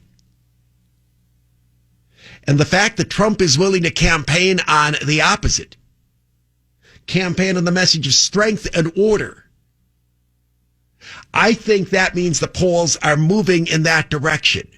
And I also think that the tactical decision made by the radicals to take the rioting now away from the big cities and to start going into the medium cities, Kenosha, Wauwatosa, who knows which one is next, is making people confront, Democrats, suburban soccer moms in those communities confront what it really means to be a Democrat and who it is that you're supporting. That in fact, when you're voting for Joe Biden, you are voting for Ilhan Omar, you are voting for AOC, and you are voting for Antifa and baby Banta curled up in the fetal position, bawling on the floor in Green Bay. News Talk 1130 WISN, Mark Belling, late afternoon show. I literally don't know who's running the Waukesha School District. They've hired a superintendent, but there's no sign of him. Anyway, I'm going to share a story from Waukesha coming up in the segment after this one that shows you just how ugly the mask Nazis can be and the kinds of things that you're going to see going on in schools. As again, we have this one-size-fits-all, zealot-like approach to COVID. Again, coming from people who, as I say, have no intention of enforcing mask ordinances on rioters or anybody else. Just shove around the people you can shove around. In this case, a little girl who probably shouldn't be wearing a mask at all for reasons that will be obvious. Before we get to that, this segment, there's a term in American politics, that's a Sister Souljah movement. You've probably heard that saying a million times. I wonder how many people even know where the term came from. Do you know what it means? You've heard it a million times, though, haven't you? It's a Sister Souljah movement. Well, one of the greatest Democratic politicians of my lifetime is undeniably Bill Clinton. I mean, the fact that this Bubba from Arkansas managed to get himself elected president of the United States while messing around with every woman he could find between Little Rock and Washington, right to and including the Oval Office, means that he had to know something. When Clinton ran for president in 1992, he got elected by doing what his advisor Carville called triangulation. He managed to run to both the right and the left of President Bush, the first Bush. Clinton, for example, said he was a different kind of Democrat, campaigned on welfare reform. He was going to make people work in order to get welfare. All Republican tactics. And he had his Sister Souljah movement. It came from Bill Clinton. Sister Souljah was a African-American female rapper and MC. And she's a radical, and she made all sorts of comments about killing cops and this, that, and the other thing. Bill Clinton, Democratic candidate for president, blasted her. It was a brilliant tactical move. Because while many people associated the Democrats with all of that radicalism, here's their Democratic presidential candidate taking her on and saying what she was saying was terrible. It was a brilliant move for Clinton. In other words, go after somebody who might be in your own base. The Sister Souljah moment. So a Sister Souljah moment is when a politician takes on an unlikable figure in their own base. In other words, shows the willingness to criticize somebody who might have supporters within your own camp. Many have been wondering if Joe Biden will have a Sister Souljah moment. In other words, will Joe Biden come out and condemn Antifa? Will he come out and condemn Ilhan Omar? Will he come out and condemn Antifa? Will he condemn the weak leaders of Portland, Oregon? Will he condemn Tony Evers when he comes to Wisconsin for abandoning Kenosha and not protecting it? Now, many believe that if Biden did something like this, it would allow him to go back and recapture the middle, to differentiate himself from some of the disgraceful Democrats that are out there. Most Americans don't want a radical Marxist like AOC to be their president. But everybody sees that AOC and her crowd is shoving Biden around. Well, the best way to end that is to do what Bill Clinton did and simply go out and attack him. Let him get upset and whine and complain. You might lose some of them out there on the leftist fringe, but you get the middle back. Tucker Carlson addressed this last night, and he said it's not going to happen. Quote, Democrats will never criticize BLM because Democrats never criticize their own voters, period. That's their one hard and fast rule. One way they're very different from the Republican Party. Now, as you know, Republicans are criticizing one another all the time. We're beating up on our people all the time. Carlson says that it is impossible for Democrats to ever criticize radical organizations on the left and will never criticize Black Lives Matter, even as it becomes increasingly unpopular with behavior that is increasingly hard to defend.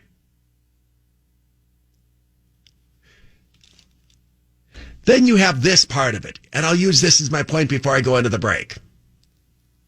Bill Clinton, when he made the decision to go after Sister Souljah, just as Bill Clinton, when he made the decision to run as the guy who's going to crack down on welfare and so on, Bill Clinton talked about building more prisons and locking more people up, throwing up all this right-wing stuff to run both ways. Bill Clinton was at the top of his political game then. You know, he came out of that moderate wing of the Democratic Party, and he just was a great, shrewd politician. Joe Biden can't put one sentence together. It's not like Biden is able to do any strategizing or figuring anything out. He's got to come tomorrow with his wife, Jill, because he can't go anywhere without her because they're afraid that somebody's got to zip up his pants and tell him what state he's in. So you're not going to get the inspiration to make a pivot on these issues of radicalism taking over the Democratic Party from Biden because Biden is incapable of even figuring out that it's in his best interest to do it. Even when Joe Biden was young, his political instincts were always wrong, caught in all the lies he was caught in and so on. He's never been particularly shrewd. The only reason he's the Democratic nominee now is they all freaked out that it looked like it was going to be Bernie Sanders, so they had to turn to someone. As opposed to, say, Bill Clinton, a political force unto himself. 521 News Talk 1130 WISN. Standing up for Milwaukee, this is the Mark Belling Late Afternoon Show on News Talk 1130 WISN. I'll get to the story before the show is over, but I'll throw it out there now. It's actually funny. Do you believe that Milwaukee's had another health commissioner resign? I don't know what Tom Barrett's strengths as mayor are, but keeping people in the health department is not one of his strengths. Now, Jeanette Kowalik, that's the one who, in the middle of the COVID thing, decided to take a leave of absence to get her knees replaced. She's now resigned the position, and we're going to be looking for somebody else who doesn't do a damn thing to sit up there in the job. She replaced Bevan. First of all, we had the one that nobody confirmed that was in the middle, and then before that there was Bevan Baker, who spent years sucking down city money to deal with the lead paint problem and never did a damn thing. Now Kowalik is gone. Anyway, there's a story that I mentioned that I want to get to now. Understanding that when you are given the story from one perspective, you're not always getting the whole story, and using that as a caveat, I want to share with you a story that a listener has made me aware of. I'm going to take the names out. Might use a first name in here or two, but I'm going to take out the last name so as to not identify anyone.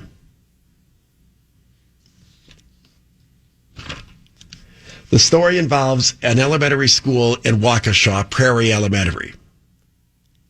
The person who contacted me is the grandmother of the child involved.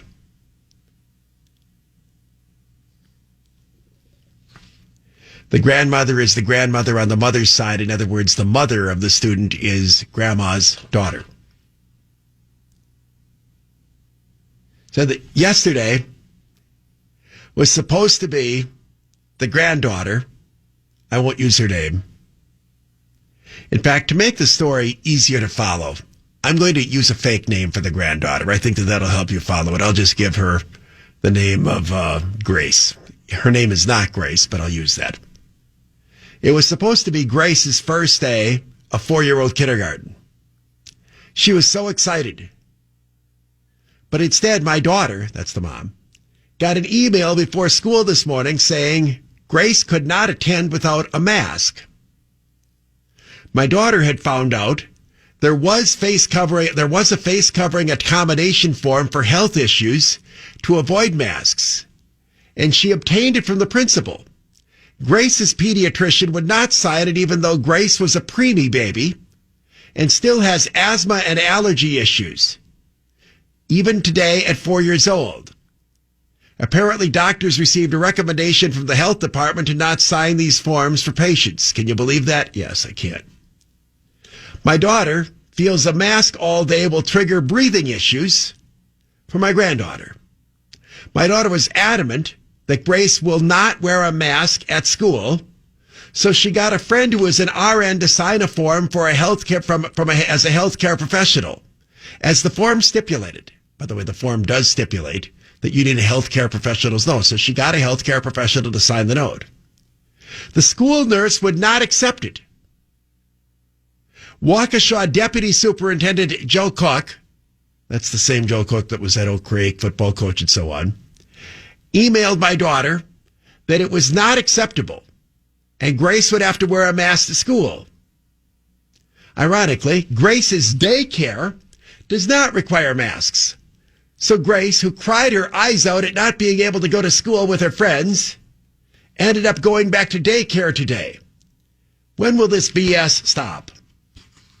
I'm attaching a picture of Grace, and again, that's not her name, to help persuade you to take up her battle for going to school without a mask. And I'm telling you that this, first of all 4-year-old girls look, is there ever a 4-year-old girl that, I mean, there may be some that look terribly bratty and they can act monstrously, but they all look cute. Plus, you know, they're going to send like a picture that's going to like make you want to bawl. There's this picture of this cute little girl. She's got a Trump cap on and she's doing the 2 thumbs up. She can't go to school in Waukesha because they didn't accept the health accommodation slip that was signed by a registered nurse. Now, I contacted the Waukesha School District. As I said, their longtime superintendent, he quit at the end of last year, and they've got a new one. They got him from Fond du Lac. I don't know if he needs like 9 years to move or what, or if he's not there, but they announce him on the website as the new superintendent, but there's no contact information. Joe Cook, the deputy superintendent, appears to be making all the decisions. I literally don't know what's going on, or maybe the guy is afraid to go into the office because of COVID, but Anyway, Joe Cook, the deputy superintendent, just said that we have accommodations for health things. We've got rules, etc. And you only have part of the story. And I didn't share any of his side of the story, so that's all that we have to go on. And I understand that with involving a student and a mind of the school might feel as though they don't have their side of the story to tell. But I suspect it's simply this, that they've created their own internal rule that if your own specific family doctor doesn't sign a note, we're going to require you, all the kids, to wear masks. It's, again, this one-size-fits-all response that we have had from the beginning, from the mask Nazis and the other COVID Nazis who've been running around shoving everybody around with all of these rules. Now, I don't know how much of a premature baby she is. They refer to her as a preemie, but often those kids have some issues later in life, and they're often smaller, even 4 years later, than kids that are born at full term. But I can certainly imagine, especially as a 4-year-old, that she could have certain breathing issues, especially if she doesn't have strong lung capacity. I got Paul in here who's as big as a galoot, and he says that his asthma makes it difficult for him to wear a mask. Or do you just make that up because you don't want to wear a mask? I don't know. I don't have asthma. Yes, I've worn a mask, and it's a pain in the butt, but it's... Paul said, picture it 10 times as bad. And I would think it would be even worse if you're a little girl who's only 4 years old and has not had to wear this kind of contraption before. What? Paul said her bronchial tubes are still developing. So Paul does not think that this is just a sob story made up by the mom, but it's a legitimate issue for the daughter who does not want to have to subject her kid to this. What I can tell you is, what I find is that when you wear the mask, you're distracted. I mean, there's any number of places that I've had to wear masks because I live in Milwaukee and it's enforced everywhere. I mean, if you go to church, you go to a grocery store, you go to this, you have to sit into a meeting and so on. It's distracting because they can be uncomfortable. The people that are used to it and the people that are defending it is, well, the doctors think it's a good idea. Well, yeah, they've been wearing masks their whole lives. Doctors put masks on all the time. It's become something that's second nature for them, just as there are other things that I might do that wouldn't faze me at all, but might freak out other people. It's just the nature of things. When you're used to do whatever it is that you're used to doing, if you're used to doing it, it's not that big of a deal.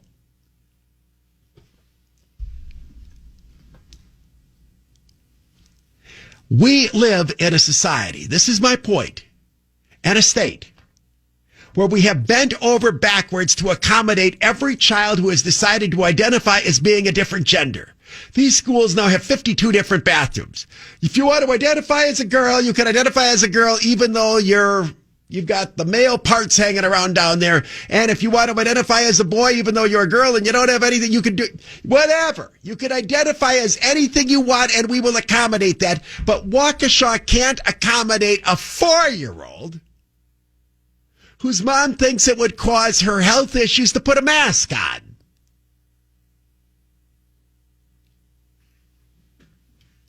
This is all just a giant tantrum that is being thrown by school officials who wish that they didn't have to open their school. In some communities, the schools are still closed, and the ones that are open, there is a tantrum being thrown. Now, I don't know how widespread it is, but I've been contacted by some parents at Arrowhead who said that the teachers have made it a mission to complain in the class right and left, saying that they don't believe that they should be there, that it's a health risk and so on. I don't know if it's 2 teachers doing it or if it's 11 teachers doing it. What I do know is that the teachers should keep their big mouths shut about this and every other opinion that they have on anything. It is their job to go out and teach and not make school policy on issues like this. As for Waukesha and this little girl now being denied the opportunity to go to school, because we've apparently made the decision that it is more important for her to wear a mask than it is for her to get whatever they offer in 4-year-old kindergarten.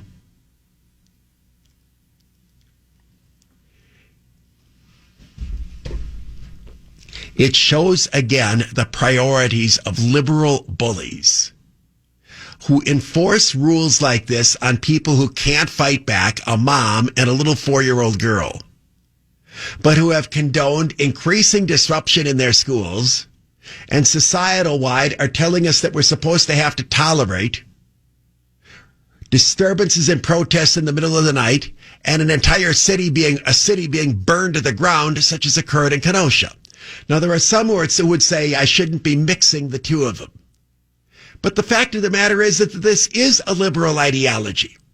That they think that absolutely we ought to require a 4-year-old prematurely born child with asthma to wear a mask. But we shouldn't do anything to stop somebody from grabbing a bullhorn and walking up to somebody's house at 11:45 tonight in Wauwatosa, as, by the way, is planned. There's a big protest tonight.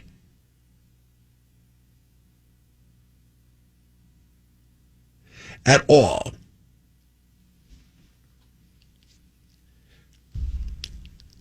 Without dwelling today on the COVID story, which we've given a lot of attention to, as most of you know, even though it's not being covered much in the media, the COVID numbers have crashed all across the country. Some say it's because people are wearing masks, except the COVID numbers have also crashed in the areas where there's been very little mask compliance. I think that we had a surge in testing when everybody went in for being tested, and now that nobody's being tested anymore, that the numbers have gone down, people are not going in. The people who felt the need to be tested earlier have been tested, etc. That the surge that existed before was primarily a surge in testing, and therefore that's why we saw a surge in positive, which is why in states like Wisconsin, the hospital numbers never budged. The hospital numbers in our state moved into the 300s for a little while. Otherwise, they've been in pretty much in the 200s for weeks and weeks and weeks, really months right now. So there is no particular problem going on with COVID that's any worse than we have had at any period before.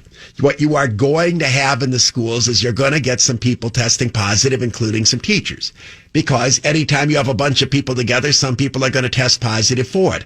We also know that there's a very good chance that when they take the second test 2 days later, it's going to turn out to be a negative because these tests are very sensitive. We have to decide whether or not we are going to be paralyzed over all of this permanently. Flip side to this, there is some positive news here.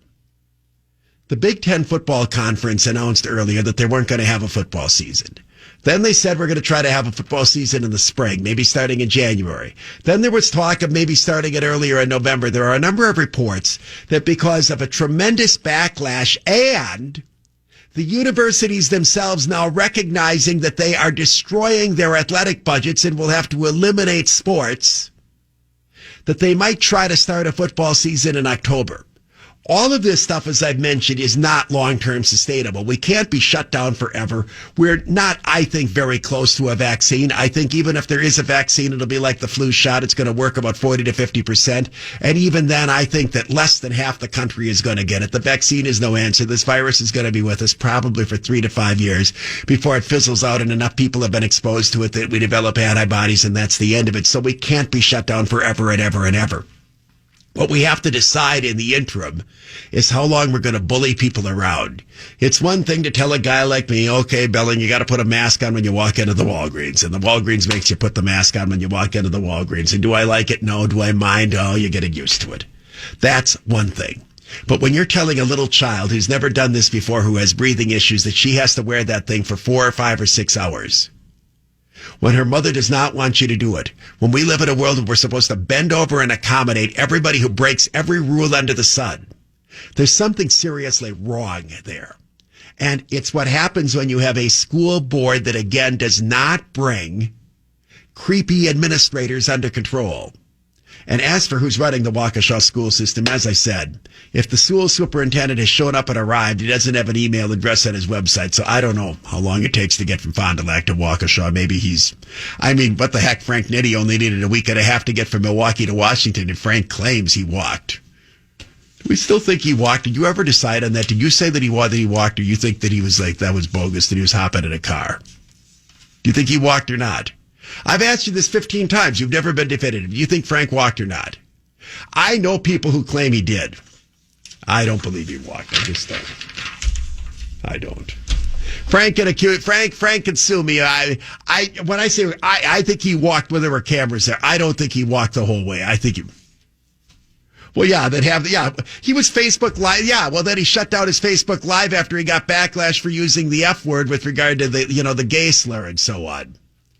Frank had bad timing on that whole thing. He thought that this is going to be his crowning moment as he moved across the United States. There he is walking through West Virginia when he could have been in Kenosha. I mean, Yeah, Vaughn Mays stole all his thunder from him. Vaughn and Khalil are now the big deals, and Frank's out there in Washington. I hope Frank really likes it there. I'd like him to stay. Yeah, Speaking of Washington, Jeanette Kowalik, as I mentioned, the Milwaukee Health Commissioner. You've all seen her. She's the one on TV, flamboyant looking and so on. She's now resigning, saying she's not been allowed to do her job. She feels hamstrung by all the regulations that are in place. I'm sure it's a reference to the state Supreme Court that killed off Evers' health order and so on, that there's been a difficulty in getting compliance in Milwaukee, et cetera, et cetera, et cetera. Several aldermen have said that she didn't do any kind of communicating. I can tell you that I know that there are some, given the fact that I'm aware of how the story got out, since I was on the receiving end of it, and as was Dan O'Donnell, that there are a number of people in city government that were appalled that she decided to have an optional medical procedure, her knees replaced, in the middle of COVID at the same time that all sorts of other optional procedures weren't being done, and that it's the one time that the city actually needed a health commissioner that Kowalik decided to wander over and get an optional procedure done. The story in the newspaper does also quote the health commissioner from Milwaukee and Washington County. They share it, Kirsten Johnson, once again whining and crying and complaining about the harassment she is getting for doing her job. This is an underlying theme from a number of these health officials. I want to address this for a moment before we go to the break. You're getting crying and complaining from health officials that they are getting criticism for running around out there and abusing everyone's rights. The Milwaukee, Washington Health Department has abused its role by running around canceling county fairs, going out and issuing all sorts of edicts that are beyond the scope of what I think most residents in that community thought the health department was supposed to do. The health department ought to put out advisories and recommendations for what people are supposed to do. It should not be issuing edicts and shoving around people who don't want to live in a world in which a bunch of people with master's degrees tell them how to live their lives. There is tremendous distrust because of the way these people who run these health departments operate. We should not in any community be passing any ordinances giving them even more authority. The fact that Jeanette Kowalik is upset that she couldn't shove us around anymore when all of Milwaukee is running around with masks as it is, when restaurants all over the city have gone out of business, when businesses are still operating at 25 to 50% in a city whose COVID numbers are virtually nil, and she still wanted to do even more, tells you why there should not only be tremendous skepticism about the edicts from these health officials, we should do everything in our power to take away the authority they have. And if Kirsten Johnson and some of the others don't like it and perceive it as harassment, think what it's like to be on the receiving end of the crap that we are getting from people like her shoving around the state of Wisconsin. I said I'd get it in before the end of the show, and I got it in. So anyway, Jeanette Kowalik has left in. Tom Barrett will now hire another health commissioner who won't do a damn thing. I mean, all we wanted the last guy to do is to try to deal with the lead paint in the city, and for 10 years he didn't do anything about it. Jeanette Kowalik, I'm going to take care of the lead paint, and the next thing you know, she's telling everybody that they got to close their bars. In the meantime, she goes in to get her knees replaced. I mean, come on. And these are people that we're supposed to listen to and trust for our public health input?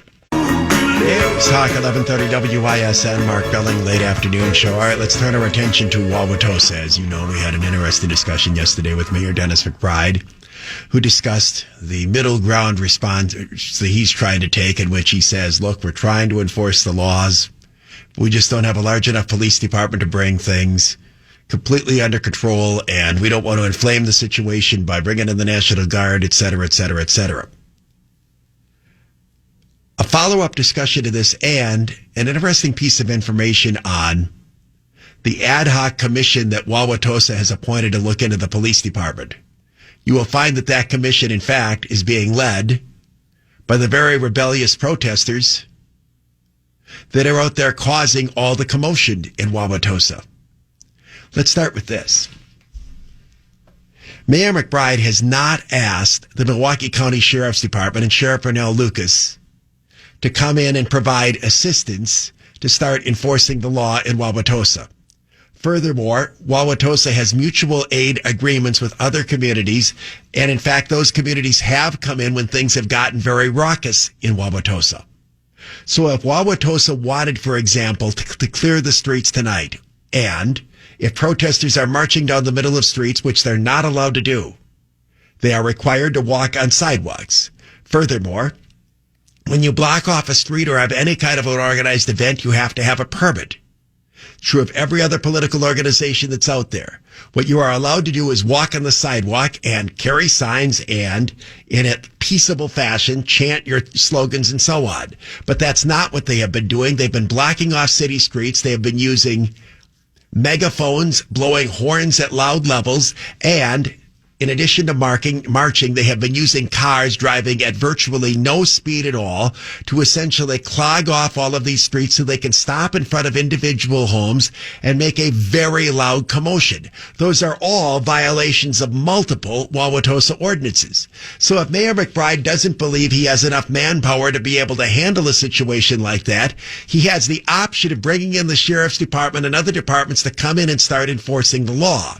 It is my opinion that if they started to do this, it would bring things, if not to an end, it would show that there would be consequences for this. What Mayor McBride, however, does not want to do is have any kind of confrontation with people that are out there increasing their level of misbehavior. In the meantime, much of this started when Wauwatosa appointed this commission to look into the police department. It comes from Alderman Heather Kuhl and others who, of course, want to defund the police. The goal of many in Wauwatosa, including some of the city council, is to have an even smaller police department so there'd be even less enforcement of the law. Now, I don't know how you can enforce the law any less than Wauwatosa is enforcing it right now, since everybody knows that you can go in and break 97 ordinances tonight in Wauwatosa and they will be broken. The Wauwatosa Peace Officers Association, which is the police union, released a statement today indicating that it has been able to confirm that the chairman of the Wauwatosa Ad Hoc Committee, that's the committee appointed to propose reforms for the police department, is in fact a member of the People's Revolution that has been causing disturbances in Wauwatosa. His name is John Larry.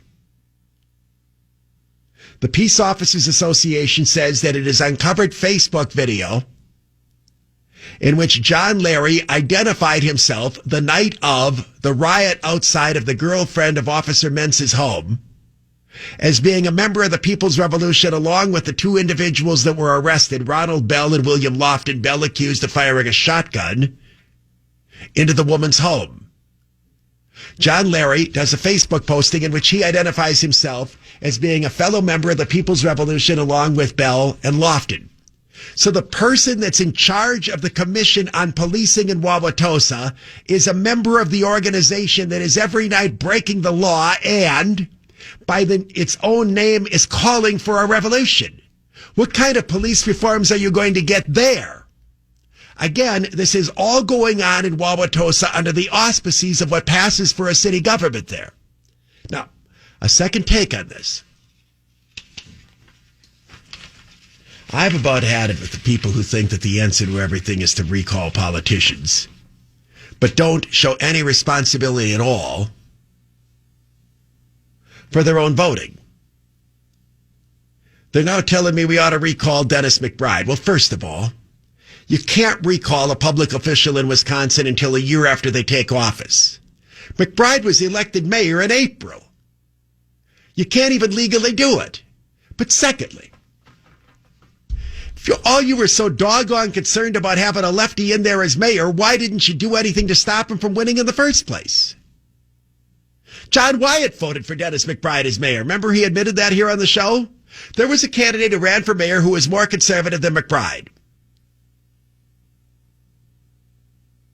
Rather than pushing all these recalls, which merely means that you're going to have another election where somebody else is going to run, maybe people need to take a little bit greater responsibility as to who they vote for in the first place. Dennis McBride's been a lefty in Wauwatosa. How old is Dennis? 90? I say that. I think he's about my age. We've both been around for a long time. And everybody knows in all of my years here that I'm a right-winger. And everybody in Wauwatosa has known in all of his years that Dennis is a left-winger. Apparently, he's been deeply. I mean, I've known his name. I don't think I've known him personally. I might have met him just because I forget who I meet. But he's been an active guy in the community, involved in this commission. He writes these books. He wrote the book on racism and TOSA and all this stuff. And he's a lefty. He ran for the state legislature as a Democrat. If you elect a lefty, you're going to get a lefty. It sounds like that's a circular statement, but that's my point. No one has ever thought up until now that Dennis McBride wasn't a lefty. When people get surprised when lefties act like lefties, it's the same thing if we elect Joe Biden. All this rioting will be out of control and they're not going to do a doggone thing about it. Why are we, Tony Evers? Oh, let's recall him. Well, maybe if some of you would have voted for Scott Walker and tried to stop him in the first place, you wouldn't have gotten him in. Well, I didn't think he'd do this. I didn't think he'd require us to wear it. What do you think lefties believe in? Maybe there's a positive out of all of this. Maybe this will be an eye-opener in which people realize that there are no moderate Democrats left, that they're all lefties, and they're going to behave like lefties. Now, the people of Wauwatosa, when they elected McBride in April, probably didn't think that their city would have insurrection night after night after night after night. They thought that the mayor would simply be somebody who takes away 2 more lanes of traffic and makes it even more impossible to drive through the city and closes off a few streets for sidewalk cafes and does the other lefty things that lefties have done in Wauwatosa forever. They probably never thought you'd actually have a mayor who would have to step up at time of crisis. But this is a time of crisis. As opposed to recalling all the people that get elected in the first place, it's time for people to start taking a little bit of responsibility for who they elect the first time around. And for those of you who are recalling the mayor of Wauwatosa, before you push a recall, maybe you could at least read the recall law to realize that he's not even eligible for a recall until April of next year. Am I asking too much? Oh, let's recall him. Let's recall him. Let's recall him. Let's recall him. I think that, I swear, sometimes this comes from people who don't even vote. They want to add, the other thing, there are some people who think that a recall means that the person leaves office. It just means we schedule another election. And the history on these things, that Scott Walker has said, is not a good one. You want to do something important? Stop Joe Biden from getting elected president of the United States. Change the House of Representatives from Democrat to Republican control. They got a real chance to flip that seat, by the way, in La Crosse in Weston, Wisconsin. The one that, what's his name? The do-nothing moderate, Ron Kind. The Republicans have a strong candidate that's running out there, and you've got a chance to flip that. You need to keep the state legislature, especially the state Senate, in Republican hands. These are elections that matter. And all these people who want to turn around and get rid of somebody after they're already in, yet do nothing to actually win the election in the first place. How many of these people did anything to try to win the state Supreme Court election that was lost in April? Oh, no, but let's recall the person after they get in. Shocked at what you got. Who's shocked that Tony Evers is what he is right now? We merely didn't think anything would happen so doggone important that we would actually need a real governor. Likewise, the people of Wauwatosa never thought that they would need an actual real mayor. So now that you get at a time of crisis, suddenly you're bothered that the person who never claimed his entire life that he was anything other than a big-time lefty is acting as mayor like a big-time lefty. So, for those of you who are in doubt, if you have disturbances, trouble, and rioting in your city, and your city has a liberal mayor, he or she isn't going to do anything about it because that's what they believe in. And that has been the pattern everywhere in the United States where this has gone on. When the disturbances have gone on in a community run by a liberal, the liberal leaders do nothing and it escalates out of control. This pattern has followed everywhere. If there is a liberal community and they do something about it, like Milwaukee, where we brought things under control, they will fire the person who brought it under control. So now you know what happens if you live in a liberal community. If you don't want to be led by a liberal, don't vote for the liberal in the first place. Did you like my little civics lesson? Now, I don't know who's the head of Grafton and Cedarburg and Sheboygan Falls and all of these other communities, city of Sheboygan, I don't know. But if you elected a liberal there and you're unfortunate enough to have a situation that becomes controversial, maybe involving a police shooting, and this can happen anywhere, domestic incident and so on, If you're led by a liberal, your city is going to fall apart and go to hell with all of these protests going on because this is what they believe in. This is what they do. Joe Biden's going to come to Kenosha tomorrow and he's going to talk to the family of the guy that was shot. He's not going to talk to the people well, maybe he will.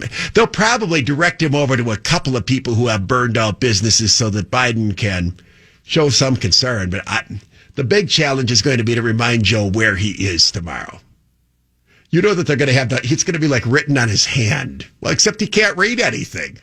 What was that thing? What he played today? I mean, I can't even tell which words were out of place because none of them seem to be right. It's like he just, remember that kind of soup you had as a kid, that alphabet soup where there are all those letters?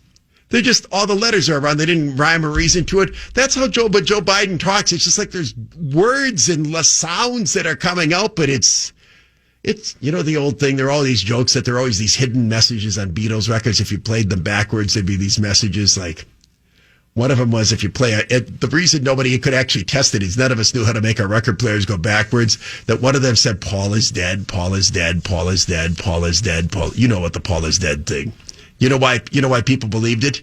Because in the, I think it was the Sgt. Pepper album, on the cover he was walking in bare feet. And then people said if you play it backwards, it says Paul is dead. See, we have an internet now, and people like this make appearances everywhere, but those were the good old days when those were the only kinds of things that we fell for, as opposed to now and people falling for the notion that we're all going to die of COVID.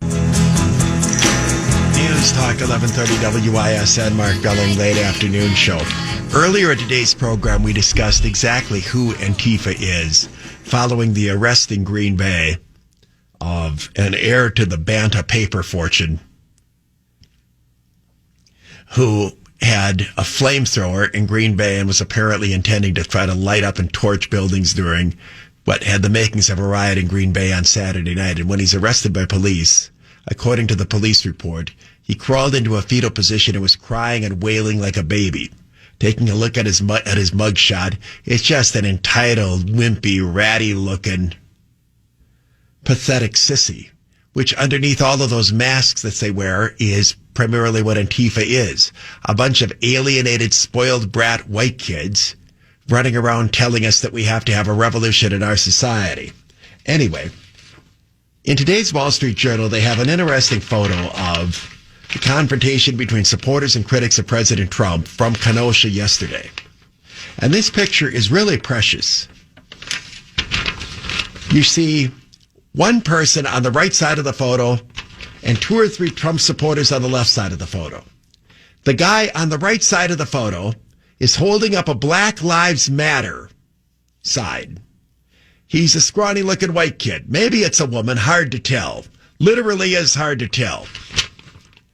Pulling his or her mask down to speak. So much for the mask etiquette. Bawling out and yelling while holding the Black Lives Matter at one of the Trump supporters. A woman of color. I don't know if she's Latino or African American, but she's clearly a person of color. And here's this white kid holding up the Black Lives Matter sign to her as she wears her Trump cap. Some of this stuff is more serious than you can imagine. The following story was reported yesterday by WLS-TV in Chicago. That's the ABC affiliate. It is reporting that it's obtained a federal intelligence alert from the FBI warning Chicago police that a cabal of gang members in Chicago have decided to go out and target and shoot on sight police officers. Again, we don't know how real it is, but it is an advisory that the FBI has given to Chicago police that they're following up on gang activity. They have picked up information that some gangs in Chicago have decided to essentially just start assassinating Chicago cops that they see on duty. This, again, is the real-life result of what happens when you demonize police officers, push this defunding the police narrative, and create the notion that it's police officers that are responsible for all of our problems. Let me move now to this story. I referred to it a little bit earlier in the program, and I really wanted to get to it. Jason Riley's a good columnist for the Wall Street Journal, African-American conservative. He writes about, and I've been commenting on this a lot, the tyranny of experts. People who claim that because they're an expert, they know better than the rest of us, and this genuflecting that liberals do to so-called experts until, of course, the experts start telling them things they don't like. The CDC is now trying to wiggle us out of the whole COVID thing, so now the New York Times has turned on them. Anyway, Riley writes his column by referencing the very interesting speech that Mitch McConnell gave to the Republican convention last week. He writes, Mitch McConnell's short speech at the GOP convention last week didn't receive a ton of attention, but in his understated way, the Senate Majority Leader articulated one of the less obvious issues at stake in November. Quote, this election is incredibly consequential for middle America, said McConnell, a Kentucky Republican, and the only top congressional leader in either party who's not from California or New York. Think about that. Democrats keep quiet. Democrats prefer that all of us in flyover country keep quiet and let them decide how we live our lives. They want to tell you when you can go to work, when your kids can go to school. They want to tax your job out of existence and then send you a check for unemployment. They want to tell you what kind of car you can drive and what sources of information are credible. McConnell was imploring voters to think twice before they turn government over to Democrat elites who don't look to ordinary people for guidance, but rather see long-standing traditions, existing institutions, popular opinion, and the like as obstacles to overcome in pursuing their grand visions of how things should be. In an influential 1945 essay titled The Use of Knowledge in Society, the Austrian economist Friedrich Hayek described two types of knowledge. Now, this is good. One was scientific knowledge, by which he meant theoretical or technical expertise. The other was unorganized knowledge, which he defined as the knowledge of the particular circumstances of time and place. With respect to the second kind of knowledge, he observed, practically every individual has some advantage over all others, including the so-called experts. Hayek was explaining the overriding problem with centrally planned economies, which is that no matter how intelligent the people in charge, they're not omnipotent and therefore can't possibly know the ever-changing wants and needs of vast numbers of individuals in the marketplace. A troubling trend in recent decades has been the transfer of decision-making authority to expert intellectuals. I would point out this is what's going on in Milwaukee, Washington with your health commissioner there. This is what's going on in the state of Wisconsin. It's what's went on in Washington, D.C. by giving too much authority to a quack like Anthony Fauci. Back to the column. Environmental regulations, healthcare mandates are two obvious examples, but there's also the more general nanny state mentality emanating from liberals who tell you that politicians, bureaucrats, and academics know better than you do how to live your life and raise your children. The result is fewer decisions made through democratic processes and more choices determined by an intelligentsia that suffers few, if any, consequences for being wrong. Good point. Experience tells us that the best way to raise children is with a mother and father in the home, and the most effective anti-poverty program in existence is getting married before having children. Yet prominent commentators like David Brooks insist that the nuclear family is now passé, and that the black underclass needs slavery reparations, not fewer fatherless households. Increases in violent crimes have brought calls from the public for more policing, while professional activists call for decarceration and reduced funding for law enforcement.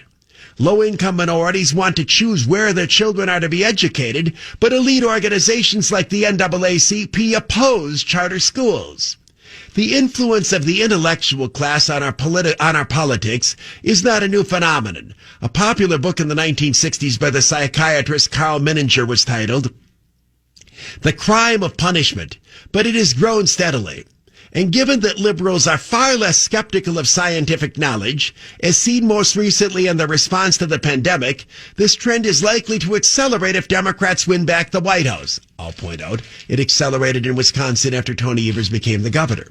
In an interview with ABC News last week, Joe Biden criticized President Trump for not being more deferential to the scientific community. This is about telling the American people the truth, letting the scientists speak, listening to the science, and stepping out of the way, he said. Let the experts go out and let the American people know what the truth is and what has to be done. Some of us believe that it's the job of the president, not the scientists, to decide what has to be done. And while decisions on a COVID response or any other issue should be informed by people with expertise, their views should be weighed against those of others and not accepted uncritically. In his classic 1980 book, Knowledge and Decisions, Thomas Sowell expanded on Hayek's thoughts and warned about the grave implications of these trends. The locus of decision makers has drifted away from the individual, the family, and voluntary associations of various sorts, and toward government, he wrote.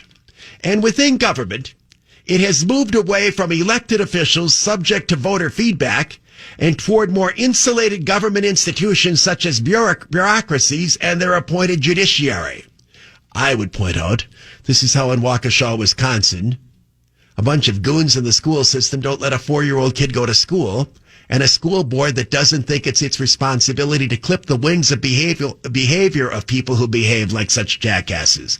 Anyway, Jason Riley concludes, on the surface, Mitch McConnell's speech was a plea to support GOP Senate candidates in November. Underneath, he seemed to be saying that even if you can't stomach 4 more years of Donald Trump, it would be a mistake to give Democrats and the expert intellectuals they hold up as our betters control of the White House as well as Capitol Hill. At 6:26 at News Talk 1130 WISN. News Talk 1130 WISN, Mark Belling, late afternoon show. Earlier in the program, we unveiled the ad that is beginning today in the state of Wisconsin by President Trump dealing with the Kenosha situation. The Kenosha situation and the president's positioning Democrats as essentially being the pro-riot party while Trump campaigns as the leader. Now, this will be a test as to whether or not we actually want a strong leader, or we want to have a nation in which we're shoved around by a bunch of radicals. Got a brief segment from President Trump yesterday in Kenosha that I think very well summarizes the message he offers. Again, this was from yesterday, the president in Kenosha. Joe Biden has an interesting audio cut. I'm sure we'll play that tomorrow when he's in Kenosha as he follows the president around the country. But this is from the president. I'm committed to helping Kenosha rebuild. We all are. We will provide $1 million to the Kenosha law enforcement so that you have some extra money to go out and do what you have to do. You took it was a rough week, to put it mildly, and you've done it incredibly well. I'm also providing nearly $4 million to support these small businesses that I talked about today that got burned down. And we're going to be providing over $42 million to support public safety statewide, including direct support for law enforcement and funding for additional prosecutors to punish criminals and resources to provide services to victims of crime. And that was Bill Barr wanted that money put in. So that's $42 million. That'll help with prosecutors and all of the other things that are so important to you. That's a president who rolled up his sleeves and went into essentially a war zone of an American city, Kenosha, Wisconsin, and came in and said he wanted to address the situation. And rather than calling for defunding the police, he said that we are going to give law enforcement, including prosecutors, the resources to deal with this stuff. Later on, the president said the following, and I want to read this quote. This after being questioned in his press conference, don't you think that your presence here is going to be making things worse? The president said, I think it's helping because I'm about law and order. He then added that African Americans and Hispanics value police presence to stop crime. They don't want crime. They don't want to be mugged.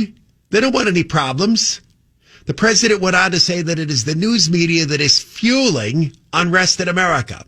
I think the media is what's fueling this, more so than even Biden, because Biden doesn't know he's alive.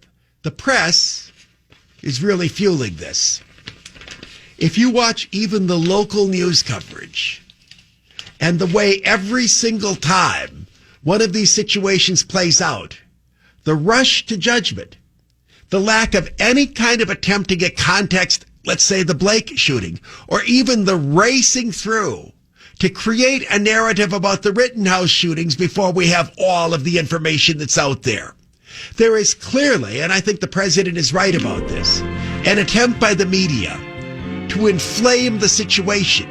At the same time that you get liberal politicians like Dennis McBride telling us all to calm down, we have a media that is doing everything that it can to give voice to the people that are trying to tear us apart.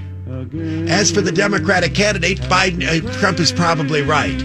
You can't say that Joe Biden is fueling any of this, given the fact that Joe Biden doesn't know that he's alive. If you ask Joe Biden, do you think you're alive? What do you think he would say? Oh, look, man! Man, 100 years! Look! Joe! Good to be here! Pittsburgh! Kenosha! Bye.